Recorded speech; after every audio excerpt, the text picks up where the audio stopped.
உலகத்துல எவ்வளவு வேலை இருந்தோம், நீங்க ஏன் தேவனுடைய பணியை தெரிந்து கொண்டீங்க?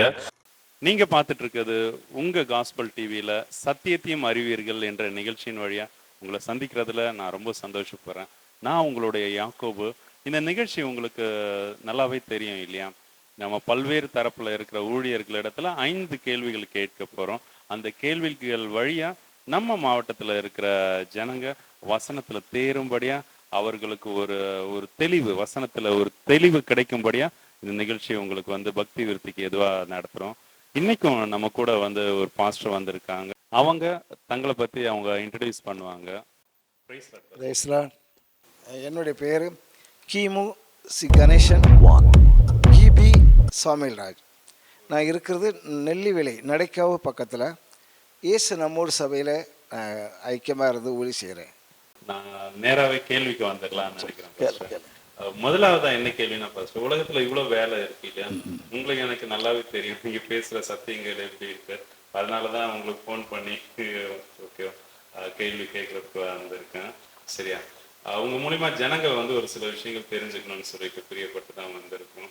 இப்போ உலகத்துல அவ்வளவு பணிகள் இருந்தும் எவ்வளவு நிறைய சம்பளம் நிறைய இருக்கு, பேர் புகழ் தங்களை பிரஸ்தாவப்படுத்துற நிறைய வேலைகள் இருந்தும் நீங்க ஏன் இந்த தேவனுடைய பணியை தெரிந்து கொண்டீங்க அப்படிங்கிறதுக்கு கொஞ்சம் சொன்னா எங்களுக்கு யூஸ்ஃபுல்லா இருக்கும். இப்போ நான் தெரிந்து கொள்ள, கர்த்தர் தான் தெரிந்து கொள்ளலாம் அப்படின்னு சொல்லிடாதீங்க. மற்றபடி கொஞ்சம் விளக்கமா எப்படி வந்தீங்கன்னு நீங்க சொன்னாங்க. சரி, அது உண்மைதான். நீங்கள் கேட்ட கேள்விக்கும் நீங்களே பரிசு கொடுத்தீங்க.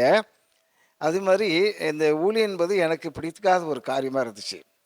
நான் தூத்துக்குடியில் திருமல் ப்ரொடக்ஷன் ஆனவன் ஒர்க் பண்ணிட்டு இருந்தேன், கவர்மெண்ட் ஷாப். அந்த நேரத்தில் தான் எனக்கு அண்ணன் சென்ட் இன்ஸ்பெக்டர் வேலை பார்த்துருந்தார். அவர் சினிமா துறையில் சென்ட் மாஸ்டர் இருந்தார். எனக்கு சிறு வயசுலேருந்து எனக்கு ஒரு வெளிச்சம் இருந்துச்சு. ஆனால் அது எங்களுடைய கலாச்சாரம் அது எனக்கு ஒத்துழைப்பு போகாதபடி இருந்துச்சு. அவங்களுடைய நடைமுறைகள், அவங்களுடைய செயல்பாடுகள்லாம் எனக்கு அவாய்டு. இது இப்படி செய்யலாமா, அப்படி செய்யலாமா, இது உண்மையில் தெய்வம் யார், தெய்வம் எப்படி இருக்கும், தெய்வத்தை எப்படி வணங்கணும், தெய்வம் எப்படி யார், இப்படிலாம் செய்யலாமா, அப்படி எனக்குள்ளான ஒரு உள்ளான ஒரு உணர்வு, தெய்வத்தை தேடக்கூடிய ஒரு எண்ணம் உண்டாயிடுச்சு சிறு வயசுலேருந்து. அது குடும்பத்தில் எங்கள் 9 பேர் எங்கள் வீட்டில். ஆனால் 9 பேரில் நான் தனிப்பட்ட மனுஷனாக இருப்பேன். அவங்களுடைய கலாச்சாரம் எனக்கு பிடிக்காது, செயல்பாடு எனக்கு பிடிக்காது, அவர் அநீதி எனக்கு பிடிக்காது. நீதியாக இருக்கணும், உண்மையாக இருக்கணும், தெய்வ பயமாக இருக்கணும்.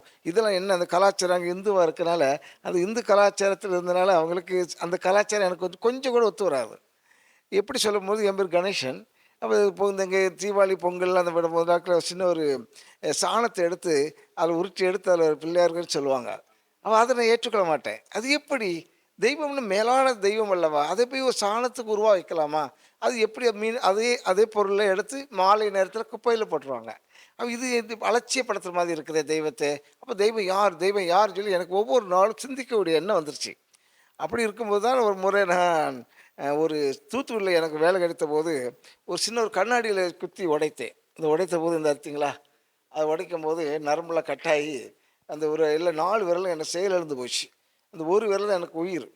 அப்புறம் எல்லா டாக்டரும் போய் பார்த்து எல்லாம் கைவிட்டாங்க. எங்கள் அண்ணன் மெடிக்கல் காலேஜ் படித்தவர் எல்லா டாக்டரும் கொண்டு போனார், ஒன்றும் முடியாதுட்டாங்க. அப்புறம் எனக்கு எழுத முடியாது, ஸ்பூன் எடுத்து சாப்பிட முடியாது, வேலைக்கு போக முடியாது, பைக் ஓட்ட முடியாது, சைக்கிள் ஓட்ட முடியாது, அப்படி ஆயிடுச்சு.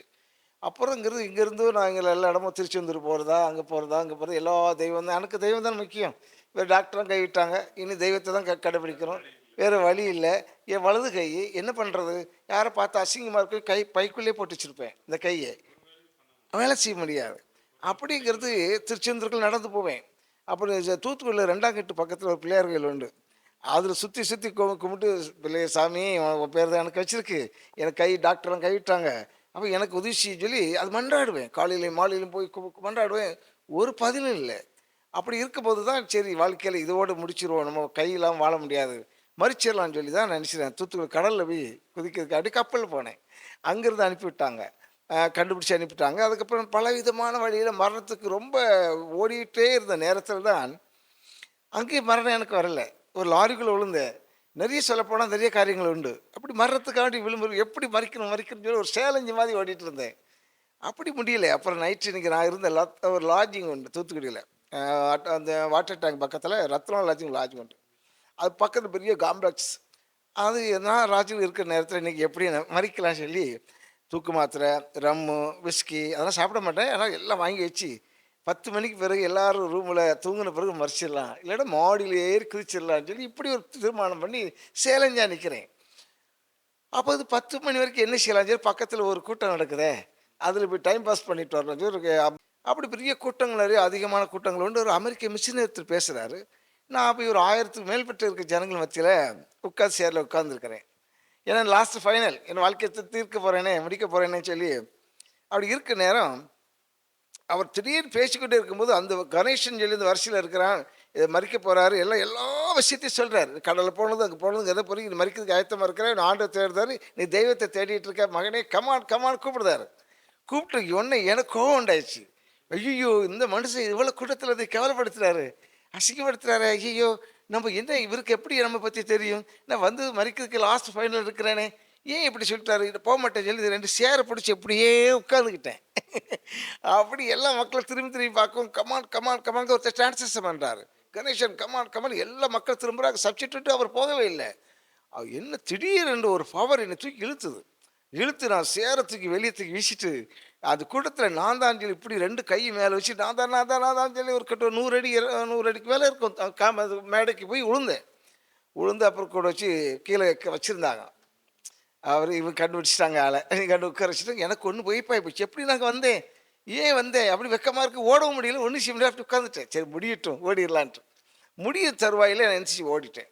அவங்களுக்கு காணாமல் ஓடி இருக்கும்போது தான் ரூமில் வந்தபோது நான் அந்த தெய்வத்தை இப்படி எனக்கு சண்டை போட்டேன். தெய்வமே, இயேசுவே, நீ இப்படி கேவலப்படுத்தலாமா, என்ன அசிங்கப்படுத்தலாமா, நான் வந்து மார்க்கெட்டில் ஒரு மாதா கோயில் உண்டு, இயேசு பாதம் உண்டு, அங்கெல்லாம் முழங்கால் போட்டு தொட்டு கும்பிட்டுருக்கிறேன், இந்த கைக்காண்டு தொட்டிருக்கேன், அன்னை வேளாங்கண்ணி பாட்டில் மாதிரி ஒரு பாட்டெலாம் படிச்சிருக்கிறேன், இப்போ பிரியமாக இருக்க மாதிரி தான் அப்போல்லாம் என்கிட்ட பேசலை, நான் ரூமில் தனியாக இருக்கிறேன் அப்பவும் என்கிட்ட பேசாமல் அவ்வளோ கூட்டத்தில் வச்சு அந்த ஆள் மூலமாக கேவலப்படுத்தலாமா, அசிங்கப்படுத்தலாமா, ஏன் இப்படி செஞ்சிரு இயேசுவே, அப்படி செய்யலாமா அப்படின்னு சொல்லி நியாயமாக குழந்தை மாதிரி பேசுகிறேன். அப்படி நீர் எப்படிப்பட்டவர், எப்படி வணங்குறது, எது வணங்குறது, எங்கிறது பேசுனீர், ஒன்றும் புரியலையே அப்படின்னு சொல்லி நான் சின்ன வயசில் ஆர்சி ஸ்கூலில் தான் படித்தேன். அப்போல்லாம் அந்த மாதா படம், இயேசு படம்லாம் என் மனசில் பதிஞ்சிருக்கு. அப்போ இயேசு இப்படி தான் இருப்பாரா, அப்படி தான் இருப்பாங்களா சொல்லி அப்படி ஒரு எண்ணமாக இருக்க நேரத்தில் தான் ஒரு மணி 11:15 இருக்கும். அப்படி அதுக்கப்புறம் மறிக்கவா வேண்டாமா, எல்லாம் ஆயத்தமான பொருட்கள்லாம் அங்கே இருக்குது. அதுவும் சிந்திக்கிற மதில் மேல் போன போல் அங்கே இங்கே மாதிரி உட்கார்ந்துருக்கிறேன். இருந்த நேரம் ஒரு பெரிய ஜோதி, சூரியன் மாதிரி ஒரு பெரிய ஜோதி, சூரியன் சந்திரன் மிஷான பிறகு ஜோதி, ஆனால் ரூமில் அது பக்கத்தில் பெரிய சிம்மாசனம், ஒரு தங்கமயமான சிம்மாசனம் இருக்குது. அதில் இயேசு இருக்கிறார், தாடி இருக்கிறார், தங்கமயமான கண்கள் பார்த்தீங்கன்னா சொலிக்குது, அவ்வளோ அந்த வர்ணங்கள் அந்த படங்கள் இந்த உலகத்தில் எந்த இடத்துல பார்த்ததே கிடையாது. அப்படி இருக்கிறார். அப்போ இந்த ஒளியிலேருந்து ஒரு சவுண்டு வருது, நான் தான் பிதாவாகிய தேவன் சொல்லிட்டு இதுதான் குமாரன் இயேசுன்னு சொல்லி அடையாளம் காட்டுறார். அவர் என்ன சொல்கிறார், அங்கே பக்கத்தில் ஒரு ஹோலி ஸ்பிரிட், அந்த ஆவி, அப்போ எனக்கு ஹோலி ஸ்பிரிட் தெரியாது, ஒரு வெள்ளை உருவத்தில் ஒரு ஆள் நிற்குது, நெகட்டிவில் இருந்த மாதிரி. அவர் சொல்கிறார், இதுதான் சேற்றவாளன் சத்திய ஆவியானவர், இவரை நான் உனக்கு தர்றேன் அப்படிங்கிறார். தர்றேன்னு சொன்னவும் அவர் வந்து இறங்கிட்டார். இறங்கின உடனே எனக்குள்ள ஒரு அக்கினி சட்டியில் போட்ட மாதிரி ஆயிட்டேன். அக்கினி சட்டியில்னா அப்படி தீக்கில் போட்ட மாதிரி ஆயிட்டேன். அது அந்த அளவுக்கு அக்கினி வந்து சுற்றி வச்ச மாதிரி நைட்டு 11:15 என்னை உருண்டு எடுத்து என்னெல்லாமோ உடம்பி பேசியிருக்கிறேன்னு தெரியாது. அப்போ காலையில் 6 மணி வரைக்கும் எனக்கு அப்போ தான் தெளிவு உண்டாயிடுச்சு. அப்புறம் தான் எனக்கு அந்த வந்து அன்றைக்கு தான் இரவு தான் என் இருதயத்தை அறுத்து துருத்துக்கு போட்டு புது இருதயத்தை வச்சு தச்சு குழந்தையாக மாறிட்டேன். மனம் திரும்புங்கள் பரலோகராஜ்யம் சமீபத்தில், மனம் திரும்பி குழந்தையை போல் ஆகாவில்னு சொல்கிறாரு. அப்புறம் மனம் திரும்பி குழந்தையை போல் ஆகாவிட்டால் பரலோகராஜ்யம் பிரவேசிக்க மாட்டார். அப்போ என்னென்னா அந்த குழந்தையினுடைய இருதயத்தை நமக்கு தர்றாரு, இயேசுனுடைய இருதயத்தை நமக்கு தர்றாரு, ஆவியனுடைய குணத்தை நமக்கு தர்றாரு, ஆவியுடைய கனிகளை நமக்கு தர்றாரு, ஆவியுடைய ரட்சிப்பை நமக்கு தர்றாரு, ரட்சிப்பின் சந்தோஷத்தை நமக்கு தர்றாரு. அதை ரட்சிக்கப்பட்டீங்களான்னா என்ன, சந்தோஷப்பட்டீர்களா, இதோ எல்லா ஜனங்களுக்கும் மிகுந்த சந்தோஷத்தை உண்டாக்கும் நற்செய்தி, சந்தோஷத்தை உண்டாக்கும் நற்செய்தி. அப்போ அவர் பிறந்ததே சந்தோஷம்தான். அதே அவர் நமக்குள் பிறக்கும்போது நமக்கு என்ன உண்டாகும், சந்தோஷம் உண்டாகும், மகிழ்ச்சி உண்டாகும், ஆனந்தம். இதான் ரட்சிப்பின் சந்தோஷம். அதில் எனக்கு ரொம்ப அந்த கொடுத்த சந்தோஷத்தை இன்றைக்கும் எனிட்டே ஹாப்பி, எனிட்டே சந்தோஷம், பாடி துதிக்க சோத்திரிக்க இருதயம் பொங்கி கொண்டே இருக்கும். அது தேவனுடைய ரட்சிப்பின் சந்தோஷம், மீட்பின் சந்தோஷம், ஆனந்த சந்தோஷம், கழிவுற சந்தோஷத்தை தேவன் நினைச்சாரு தந்துட்டார். அப்புறம் தான் எனக்கு ஒரு மகிழ்ச்சி. காலையில் பார்க்கும்போது நான் தானா ஒரு குழந்தை போல புதிய உலகமாக இருக்கிறதில் ஆச்சரியப்பட்டேன்.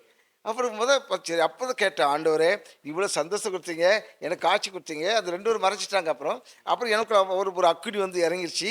ரொம்ப ஹாப்பி, ஆரோக்கியமாக இருக்கேன், சந்தோஷமாக இருக்கேன், மகிழ்ச்சியாக இருக்கிறேன். கவலை போயிடுச்சு, துக்கம் போயிடுச்சு, மரண பயம் போயிடுச்சு, மரணங்கிற எண்ணங்கள் போயிடுச்சு, எல்லாம் அதெல்லாம் சரிப்படுத்தி ஒதுக்கிட்டு அப்புறம் தான் நான் கேட்டேன், ஆண்டவரே.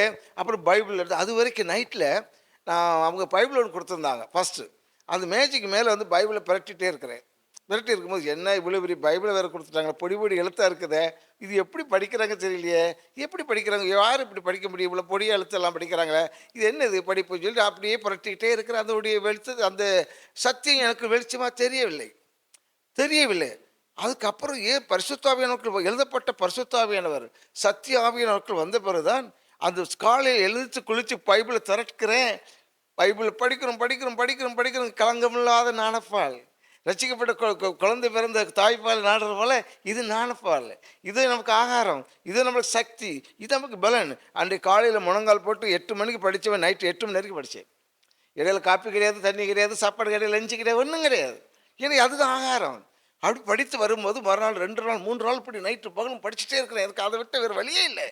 அதுலேயே மூழ்கி போன சத்தியத்தில் அப்படி இன்னும் அப்படி தான். எனக்கு பைபிள் தான் உயிர், எனக்கு சத்தியம் தான் உயிர். சாப்பாடு வேண்டாம், தண்ணி வேண்டாம், எதுவும் பசியை தான் உடனே பைபிள் படிச்சிருவேன். அப்படி அது ஜீவ தண்ணீர், அது வற்றாத ஜீவ தண்ணீர், தேவனுடைய வார்த்தை, தேவனுடைய மன்னா. அது நம்ம புசிக்க புசிக்க புசிக்க நமக்கு பலம் உண்டாகும், கழிவுறு உண்டாகும், ஆவியில் ஒரு கழிவுறு உண்டாகும், ஆவியில் சந்தோஷம் உண்டாயிருது.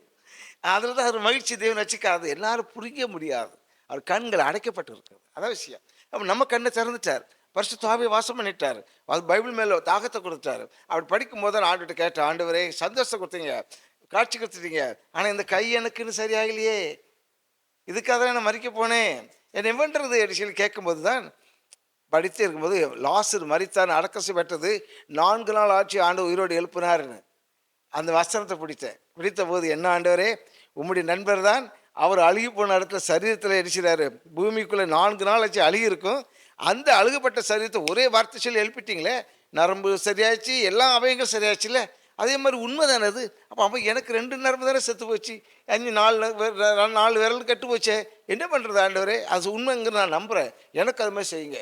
இப்படி நான் கேட்டு கேட்டு கேட்டு கேட்டு ஜெபிக்க தெரியாது, அதனால் ஜெபனி ஏசப்பா ஏசப்பா ஏசப்பான்னு சொல்லுவேன். அதுக்கப்புறம் ஊசி குத்துவேன், ஊசி வெளியே வரும், இன்னும் வலி இருக்க ஒன்றும் இருக்காது. இப்படியே காலையிலே மாலையில் 32 நாட்களாக பைபிள் படிக்கவும் ஜெபிக்கவும் இதே இருந்தது. 32ஆம் நாளில் கொஞ்சம் விசனப்பட்டு, என்ன ஆண்டவரே இவ்வளோ நாள் ஆச்சு, ஏன் இப்படி பண்ணுறீங்க சொல்லி அவர் கெஞ்சி சின்ன பிள்ளை மாதிரி அவர்கிட்ட சண்டை போட்டேன். நைட்டில் ஜெபம் முடிச்சுட்டு நைட்டில் அதே மாதிரி ஊசி குத்தும் போது ரத்தம் பாஞ்சது, நரம்பு வந்துச்சு, கொடுத்தார், புதிய காய் கொடுத்தார். அப்போ ரட்சிப்பு கொடுத்து அதுக்கு பின்னாடி தான் பெரிய ஒரு தேவன் சில பெரிய ஒரு மாற்றத்தை கொடுத்தார். மாற்றத்தை கொடுத்து அதுக்கப்புறம் தேவனுடைய வழியில் வந்து ஊழியத்தின் பாதையில் வர சூழ்நிலை வந்தது. அப்புறம் கர்த்தருடைய வழி செய்தார். ஆண்டவருடைய அன்பை ருசிச்சாரு. ஓகே, அதுவும் எப்படி தற்கொலைக்கு வாழ்க்கை பிடிக்காம வெறுப்பு, அவமானப்பட்டு, ஓகேவா இந்த வாழ்க்கை வேணான்னு சொல்லி பல ரீதியில தற்கொலைக்கு உண்டான முயற்சிகள் எடுத்தும் தேவனால முன்னாடி தெரிந்து கொள்ளப்பட்டனால அவருக்குள்ள ஒரு தேவனை பத்தின ஒரு தேடல் இருந்தது. எல்லா வழிபாட்டையும் அங்கீகரிக்க முடியல, ஓகேவா. அப்படி இருக்கும்போது அந்த தற்கொலையில இருந்து தேவன் அவரை தனக்கென்று பிரிச்சு எடுத்து, ஓகேவா, அவர் கேட்டதை கொடுத்து அந்த அன்பை ஓகே ருசிச்சதுக்கு அப்புறம் அவரை விட்டு எங்கேயுமே போக முடியலங்கிறது அண்ணன் சொன்னது மூலியமா நான் தெரிஞ்சுக்கிட்டேன். இப்போ அடுத்த கொஸ்டினுக்கு நேராக போகலாம். ஆனா அப்படியே ரட்சிப்புனா என்ன, ஞானஸ்தானம்னா என்னங்கிறது அப்போ என்ன தெரிஞ்சுக்கணும் ஜனங்க. ரட்சிப்புனா என்ன, எதுக்கு, ஓகே ஞானஸ்தானம் எடுக்கிறது அது எப்படி எடுக்கணுங்கிறது நீங்க சொல்லணும்னா அது சொல்லலாம், அது உங்க இஷ்டம்னா. ரட்சிப்புனா என்ன, அது எதுக்கு, ஞானஸ்தானமும் அப்படி என்ன எதுக்குங்கிறது சொன்னாங்க. ரட்சிக்கப்படுறவர்களே கர்த்தர் சபையிலே சேர்த்து வருகிறார். ரட்சிப்பு அவரே ஆயத்தப்படுத்திட்டார். அவர் ரட்சிக்கப்படுவது என்பது என்னன்னா மீட்கப்படுறதுன்னு அர்த்தம். இப்போ எபேசியர் சொல்லப்பட்டது, அந்தகார இருளிலிருந்து ஆச்சரியமான ஒளியின் இடத்திற்கு நம்ம கொண்டு வரார். சிலர் யூதால சொல்றது, சில அக்கினிலிருந்து தூக்கி எடுக்கிறார் சொல்லியிருக்கிறார். எப்போ தேவனுடைய கோபாக்கனிலிருந்து தப்பிக்கிறது ரட்சிப்பு. தேவன் அந்த கோபாக்கனி வச்சிருக்கிறார். எப்படி சோதங்கமரத்தில் எப்படி வச்சிருந்தாரோ, எப்படி நோபா காலத்தில் எப்படி அது ஜலத்தில் அழிக்கப்பட்டதோ, அதே போல் இந்த ஒரு காலத்தில் வந்து அக்கினியால் அழிக்கப்படுதாரோ திட்டம் வச்சிருக்கிறார். வேதம் சொல்றது அனைத்து 100க்கு 100 உண்மை. அந்த உண்மை இருக்கிறதுனால இந்த அழிவிலிருந்து மீட்க வேண்டியதுதான், தேவனுடைய கோபாக்கிலிருந்து மீட்கப்பட வேண்டியதுதான், தேவனுடைய நித்திய ராஜ்யத்துக்கு சேர்க்க வேண்டியதுதான், ராஜ்யத்துக்கு சொந்தக்காரராக நம்மளை மாற்ற வேண்டும், அவருடைய பிள்ளைகளாக ஆக்க முடியுங்கிறதுதான் ரட்சிப்பு. இப்போ அந்தகார இருளுக்குள்ள இருந்தால் பிசாசுடைய பிள்ளையாக இருந்தோம். அப்போ அந்தகார கிரியைக்குள்ள இருந்தோம். கலாத்தியர் 5:18 சொல்கிற பிறகு மாம்சத்து கிரியைக்குள் இருந்தோம். அப்போ அந்த மாம்சத்து கிரியைகள் தான் மனுஷன் இங்கே தாறுமாறான வழியில் போயிட்டு இருக்குது. விரோதங்கள், கசப்புகள், சண்டைகள், பிரிவினைகள், மார்க்க பேதங்கள், மந்திரங்கள், தந்திரங்கள், விக்கிர ஆராதனைகள், பின்னிசூனிகள், இப்படி பலவிதமான உலகத்தில் நம்ம பார்க்கிறோம். இதுதான் உலகம் சிதறி கிடக்கிறது. லஞ்சங்கள், கொள்ளைகள், எப்படி மதுபானங்கள், வேசித்தனங்கள், சீட்டாட்டுகள், இப்போ எதெல்லாம் தீமையான வழி உண்டோ அந்த வழியில் எல்லாவற்றிலும் என்ன செய்து கொண்டிருக்கிறார்கள், கடந்து இருக்கிறார்கள். இதில் இருந்து மீட்க வேண்டும் என்பதுதான் இயேசு கிறிஸ்து இந்த உலகத்தில் வந்தார். அதான் யோவான் 3:16 சொல்ல போகிறது, தேவன் ஒரே பேரான குமாரனை விசுவாசிக்கிறவர்கள் யாரோ அவர்கள் கெட்டு போகக்கூடாது, கெட்டு போகாமல் நித்திய ஜீவனை அடையும்படி, இந்த உலகத்தில் கெட்டு போகாதபடி நித்திய ஜீவனை அடையணுங்கிறதுக்காக அவர் அனுப்புகிறார். அதனால இந்த உலகத்தில் கெட்டு இருக்கிற மனிதன் அவரை தேடினால், அவர் ஏற்றுக்கொண்டால், அவர் நாமத்தின் நிமித்தம் அவர் ஏற்றுக்கொண்டவர்கள் எத்தனை பேரோ அத்தனை பேரும் அவருடைய பிள்ளைகளாக முடிய அதிகாரத்தை கொடுக்கிறாரு. ஏற்றுக்கொள்ளணும். ஏற்றுக்கொள்ளாட்ட வர முடியாது. அதாவது தேவனை அவருடைய கண்கள் நோக்கி பூமியை நோக்கி பார்த்து கொண்டே இருக்குது. தேவனை தேடக்கூடிய சங்கீதம் 14 சொல்லுது, தேவனை தேடக்கூடிய உணர்வுள்ளவன் பூமியில் உண்டோ. உணர்வோடு தேவனை தேடுறானா? இந்த பாவனத்தை படைச்சது யார், பூமியை படைச்சது யார், சமுத்திரத்தை படைச்சது யார், சுவாசிக்கிற காற்று, இந்த காற்று படைச்சது யார், பச்சி பறவைகளை படைச்சது யார், எல்லாத்தையும் படைச்சிருக்கிறாரு. இது எதுக்காக படைச்சிருக்கோம்? நம்மை படைச்சது யார், நாக்கை படைச்சது யார், மூக்கை படைச்சது யார், கண்ணை படைச்சது யார், சரீரத்தை படைச்சிருக்காரு. இதெல்லாம் அவயங்களுக்கு நாக்கு பேசுறதுக்கு வாய் எல்லாம் செய்த நம்ம அவயங்களே ஆராய்ச்சி பார்த்தாலே போதும். நம்முடைய அவயங்கள் இவ்வளோ கண் எப்படி கேட்குது, காது கேட்குது, மூக்கு உணங்குறது, எல்லா அவயங்களும் செயல்பாடு பார்த்தாலே இவ்வளோ பெரிய ஆச்சரியமாக படைச்சிருக்கிறாரே. ஒரு பச்சை பறவைகள் பாருங்க, இவ்வளோ அழகாக படைச்சிருக்கிறாரு. அது சுவாசிக்கிற காற்று எல்லாத்துக்கும் கொடுத்துருக்கிறாரே. இப்படிப்பட்ட படைத்ததான தெய்வம் யாரு? இதுக்கப்புறம் என்ன உலகம் உண்டாகுது, மறிக்கப்போது எங்கே போகிறோம்? இப்படி உணர்வு உள்ளவன் உண்டோ என்று சொல்லி பார்க்க தேவன் பரலோகத்திலிருந்து பூமியை கண்ணோக்கிட்டே இருக்கிறார். இந்த கண்ணோக்கிட்டு இருக்கிறதுனால இந்த சுவிசேஷம் என்ன செய்யுது, சத்தியத்தை, இவர் தான்ப்பா உங்க அப்பா, இவர் தான்ப்பா சத்தியம், இவர் தான்ப்பா நீதி, இவர் வழியை நடக்கப்பா, அதை ஏசு நானே வழியும் சத்தியம் ஜீவனுமா இருக்க சொல்லிட்டாரு. அது வழியில் சத்தியம் அவர் தான், ஜீவன் அவர் தான், நித்திய ராஜ்யம் அவர் தான். அவர் வழியில் நீங்கள் போங்க, அவரை தேடுங்க, அவருக்கு கீழ்ப்படிங்க சொல்லி இந்த சுவிசேஷம் அறிவிக்கப்படும் போது அதை உணர்வோடு ஏற்றுக்கொண்டால்தான் உண்டு. இல்லை நாங்கள் பாரம்பரிய கிறிஸ்தவங்க, நாங்கள் பாரம்பரியம் இருந்துக்கிட்டோம், நாங்கள் இப்படி தான் இருப்போம், எங்கள் அப்பா வழி எங்கள் அம்மா வழி, நான் இப்படி தான் இருப்பேன், நான் சிந்திக்க மாட்டேன், யோசிக்க மாட்டேன், ஆராய மாட்டேன் அப்படின்னு சொன்னால் அது மந்த இருதயமாக இருக்கும். அவள் சிறைச்சாலையை மூடின போல காணப்படுவார்கள். ஆண்டவர் ஈஸ்வர தைரியமாக கிருபாசனத்தாண்டு வருவதற்காக சிலுவையிலே கல்வாரி சிலுவையிலே ரத்த சிந்த போது திரைச்சீலை 2ஆக கிழிக்கப்பட்டது. எல்லாம் கிழிக்கப்பட்டு எல்லாரும் தைரியமாக பிதாவினண்டை வருவதற்கும், எங்கும் தேவனை தொழுது கொள்வதற்கும், பரிசுத்தாவியை பெற்றுக்கொள்வதற்கும், ஆவியோடு பெற்றுக்கொள்வதற்கும், ஆண்டவர் துதிக்கிறதுக்கும், எங்கே 2 பேர் 3 பேர் துதிக்கிறதுக்கும் அந்த இடத்துல வாசம் பண்ணுறதுக்கும் ஒரு ஃப்ரீடம் கொடுத்துட்டாரு. ஆனால் இந்த ஃப்ரீடத்தை என்ன செய்கிறாங்க இவங்க, இன்னும் பழைய பிரமாணத்து பிரகாரமே வாழ்ந்து கொண்டு இருக்கிறாங்க. அந்த ஃப்ரீடத்துக்குள்ளே வரல, தங்களுக்குள்ள ஒரு முக்காடு போட்டுக்கிறாங்க, முக்காடு போட்டு வெளியே நிற்கிறாங்க, நாங்கள் இப்படி தான் இருப்போம்னு சொல்லி. அது உள்ளே வரணும். வர்றதுக்கு என்னென்னா, அது வர்றதுக்கு இவங்க தேடினால் தேவன் உதவி செய்வார். அப்படிப்பட்டதான ஒரு ரட்சிப்புன்னு, அதான் மீட்கப்பட்டதான காரியம். ரட்சிப்பு, மீட்பு, ஆனந்த ரட்சிப்பு, அந்த தேவனுடைய கிருபை, அது வந்து எல்லாருக்கும் கிடைக்காது. ரட்சிப்பு எல்லாருக்கும் கிடைக்காது. எத்தனையோ கோடி ஜனங்கள் இருக்கிறாங்க, அவர் எல்லார் மேலேயும் பிரியப்படுவது அல்ல. அவர் பண்டிகைகள் மத்தியில் முத்துக்கள் போடாதீங்க அப்படின்றாரு. சில ஆடுகள் இப்படி வராதுன்னு அவர் தெரியும். இது கடின இருதயம், எத்தனை தான் இருந்தாலும் முறுமுறுப்பார்கள், தேவனை விட்டு விலகி போவார்கள். இஸ்ரேல் ஜனங்களே அவ்வளோ அற்புதங்களை கொண்டு நடத்தி வர்றாரு, அவ்வளவோ அற்புதங்கள் நடக்கிறாரு, நடத்தி மோசை மூலமாக கொண்டு வர்றாரு. ஆனால் இந்த ஜனங்கள் என்ன செய்கிறாங்க, முறுமுறுக்கிறாங்க. மன்னாவை புசிக்கிறாங்க, காடையை புசிக்கிறாங்க, தண்ணீரை காண்கிறாங்க, அப்பத்தை புசிக்கிறாங்க, எல்லாமே புசித்து நிழல் கொடுக்குறாரு, வெயில் நல்ல நிழல் கொடுக்குறாரு, பாதரட்சிகள் அழுக்காகவில்லை, ஆடைகள் கூட அழுக்காக, எவ்வளோ அற்புதம் செய்து கொண்டு வர்றாரே, பிரியப்பட்டு கொண்டு வராரே. அவருக்காக எத்தனை அற்புதங்களை செய்து கொண்டு வந்த போது இந்த ஜனங்கள் முறுமுறுத்தாங்களே. முறுமுறுத்து இவங்க என்னாச்சோ ஏதாச்சோ நமக்கு இந்த பொன் கண்டு கொட்டி காப்பாற்றுன்னு சொல்லி விக்கிரங்களை வணங்குறதுனால தேவனுடைய கோபம் உண்டாகிறது. பூமி பிளந்து எல்லாத்தையும் மூடி போட்டது. பொன் கண்டு கொட்டியை செய்தார்கள். தேவன் அப்பவும் மோசை மூலம் சொல்லிட்டார், என்னை அன்றி வேறு தெய்வத்தை நமஸ்கரிக்க கூடாதுன்னு சொல்லிட்டார். இது மீறிட்டார்கள். மீறினதுனால தேவனுடைய கோபம் உண்டாகி இன்னைக்கு அழிந்து போகுது. அதனால இன்றைக்கு மீறி போகிறதுனால தான் தெய்வத்தை அன்பை ருசிக்க முடியவில்லை. அது உணர்ந்து சத்தியத்தை பிரமாணத்தை 5 5 10 தான். 12 சொன்னால் ஏற்றுக்கொள்ள முடியுமா? இல்லை இதுதான் இதுதான் இதுதான் இதுதான் சொல்லி ஒன்றுக்கு 10 பேர் கை தட்டும் போது அதுதான் சொன்னால் என்ன இருக்கும்? இல்லை, ஆழமாக கண்டறிய வேண்டும். அந்த சந்தோஷம் எனக்கு இருக்கா? இயேசு என்ன வாசம் பண்ண பரிசுத்த ஆவி இயேசுங்க இல்லை, இயேசு பிதாவுடைய வலப்பக்கத்தில் இருக்கிறாரு. அவர் இயேசு பரிசுத்த ஆவியை நமக்கு தந்துட்டாரு. அது சீசர்களுக்கு கொடுத்தாரு. சீசர்கள் காத்திருந்தார்கள். இயேசு கிறிஸ்துவை கண்டவர்கள், இயேசு கிறிஸ்துவோடு பேசினவர்கள், இயேசு கிறிஸ்துவோடு சாப்பிட்டவர்கள், இயேசு கிறிஸ்து அன்பு ருசித்தவர்கள், அவர் தலைமையிலே அவர் மார்பிலை சாய்ந்திருந்தார்கள். இப்படி இருந்த போதிலும் கர்த்தர் அவர்களுக்கு காத்திருக்க சொன்னார். உடனே அவர் இருக்கும்போது தந்துட்டு போகல, காத்திரு. அப்போ காத்திருந்து ஒரு மனதோடு காத்திருங்க, பயபக்தியோடு காத்திருங்கன்னார். அந்த பயபக்தியோடு காத்திருந்தனால இவர்கள் அந்த பரிசுத்த ஆவிங்கிற அபிஷேகத்தை கொடுத்ததுனால இவர்கள் புதுப்பிக்கப்பட்டார்கள், புது மறுமலர்ச்சி உண்டார்கள். எப்படி அந்த பேதுரு சபித்தார் இயேசு கிறிஸ்துவை, இவர் காணாத மறிஞ்ச மனுஷன் சபித்த மனுஷன், அந்த பரிசுத்த ஆவியினுடைய அபிஷேகம் வந்தபோது புதிய மனுஷன் ஆக்கப்பட்டு புதிய தைரியம் உண்டாயிடுச்சு, புதிய ஞானம் வந்துருச்சு. ஆவியோட ஒரு ஆளுகை செய்ய ஆரம்பிச்சிட்டாரு, தைரியத்தோடு பிரசங்கம் பண்ணினார். அந்த தைரியம் தான் இன்றைக்கும் நமக்கு தர்றாரு. நான் இப்போ ஒரு காலத்தில் கோழையாக தானே இருந்தேன். அப்படி இருக்கிற நேரத்தில் அந்த பரிசுத்த அபிஷேகம் வரும்போது புதிய மனுஷனை மாற்றப்பட்டமே. புதிய மனுஷன் ஞானத்தை கொடுக்குறார், கிருபையை கொடுக்குறார், தாளந்தை கொடுக்குறார், இரக்கத்தை கொடுக்குறார், அன்பை பாராட்டுறாரு. அது வர்ணிக்க முடியாது, அதை ருசிக்க முடியாத. இன்றைக்கி அவர் போதுங்கிறதான வாழ்க்கையாக இருக்குது. இன்றைக்கு அவர் எடுத்துட்டாலும் சந்தோஷம் வரலாம், அவள் மகிழ்ச்சியாக வந்துடுது. இந்த பூமி நமக்கு சொந்தமானது அல்ல. அந்த பரலோகத்தினுடைய மகிமை நமக்கு வாசம் பண்ணும்போது என்றைக்கு நான் ரசிக்கப்பட்டவரும் அன்றைக்கே ஏசப்பா வந்துருதே உம்மிடத்தில் வந்துருதே அந்த ஆசையை தோணுதே தவிர இந்த பூமியில் நமக்கு வெறுமையானது.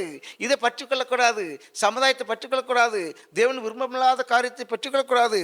அவர் சிருஷ்டிகரை தொழுது கொள்ளாதபடி சிருஷ்டிப்பை இன்னைக்கு தொழுது கொண்டு இருக்கிறார்கள். சிருஷ்டிப்பை தொழுகிறாங்க. இவங்களே சிருஷ்டிப்பை உருவாக்கி ஏதோ ஒரு நம்ம பார்க்கல, விலங்குகளை வணங்குறாங்க, பறவைகளை வணங்குறாங்க, சூரியனை வணங்குறாங்க. சிருஷ்டிகரை தொழுது கொள்ளாதபடி சிருஷ்டிப்பை தொழுது கொண்டு இருக்கிறாங்க. அதுக்கு முன்னாடி மன்றையில் கொண்டு இருக்கிறாங்க. சங்கீதம் 115 என்ன சொல்லுது?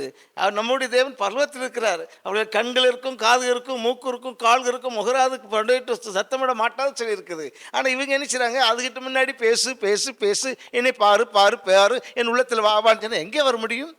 அவர் ஆவியால் இருக்கிறவர், ஒளியாக இருக்கிறாரே. அந்த ஒளியான தேவன் நமக்குள்ளே வாசம் பண்ணி நமக்குள்ளே இருக்க இதயத்தில் இருக்கிற கசப்புகள், இதயத்துக்குள்ள இருள், அந்தகார இருள் அகற்றிவிட்டு புதிய வெளிச்சம் வரும்போது நம்மளுக்கு சந்தோஷம் உண்டாகுது. அதுதான் தேவன் கொடுக்கறதான மீட்பு, தேவன் கொடுக்குற ரட்சிப்பு.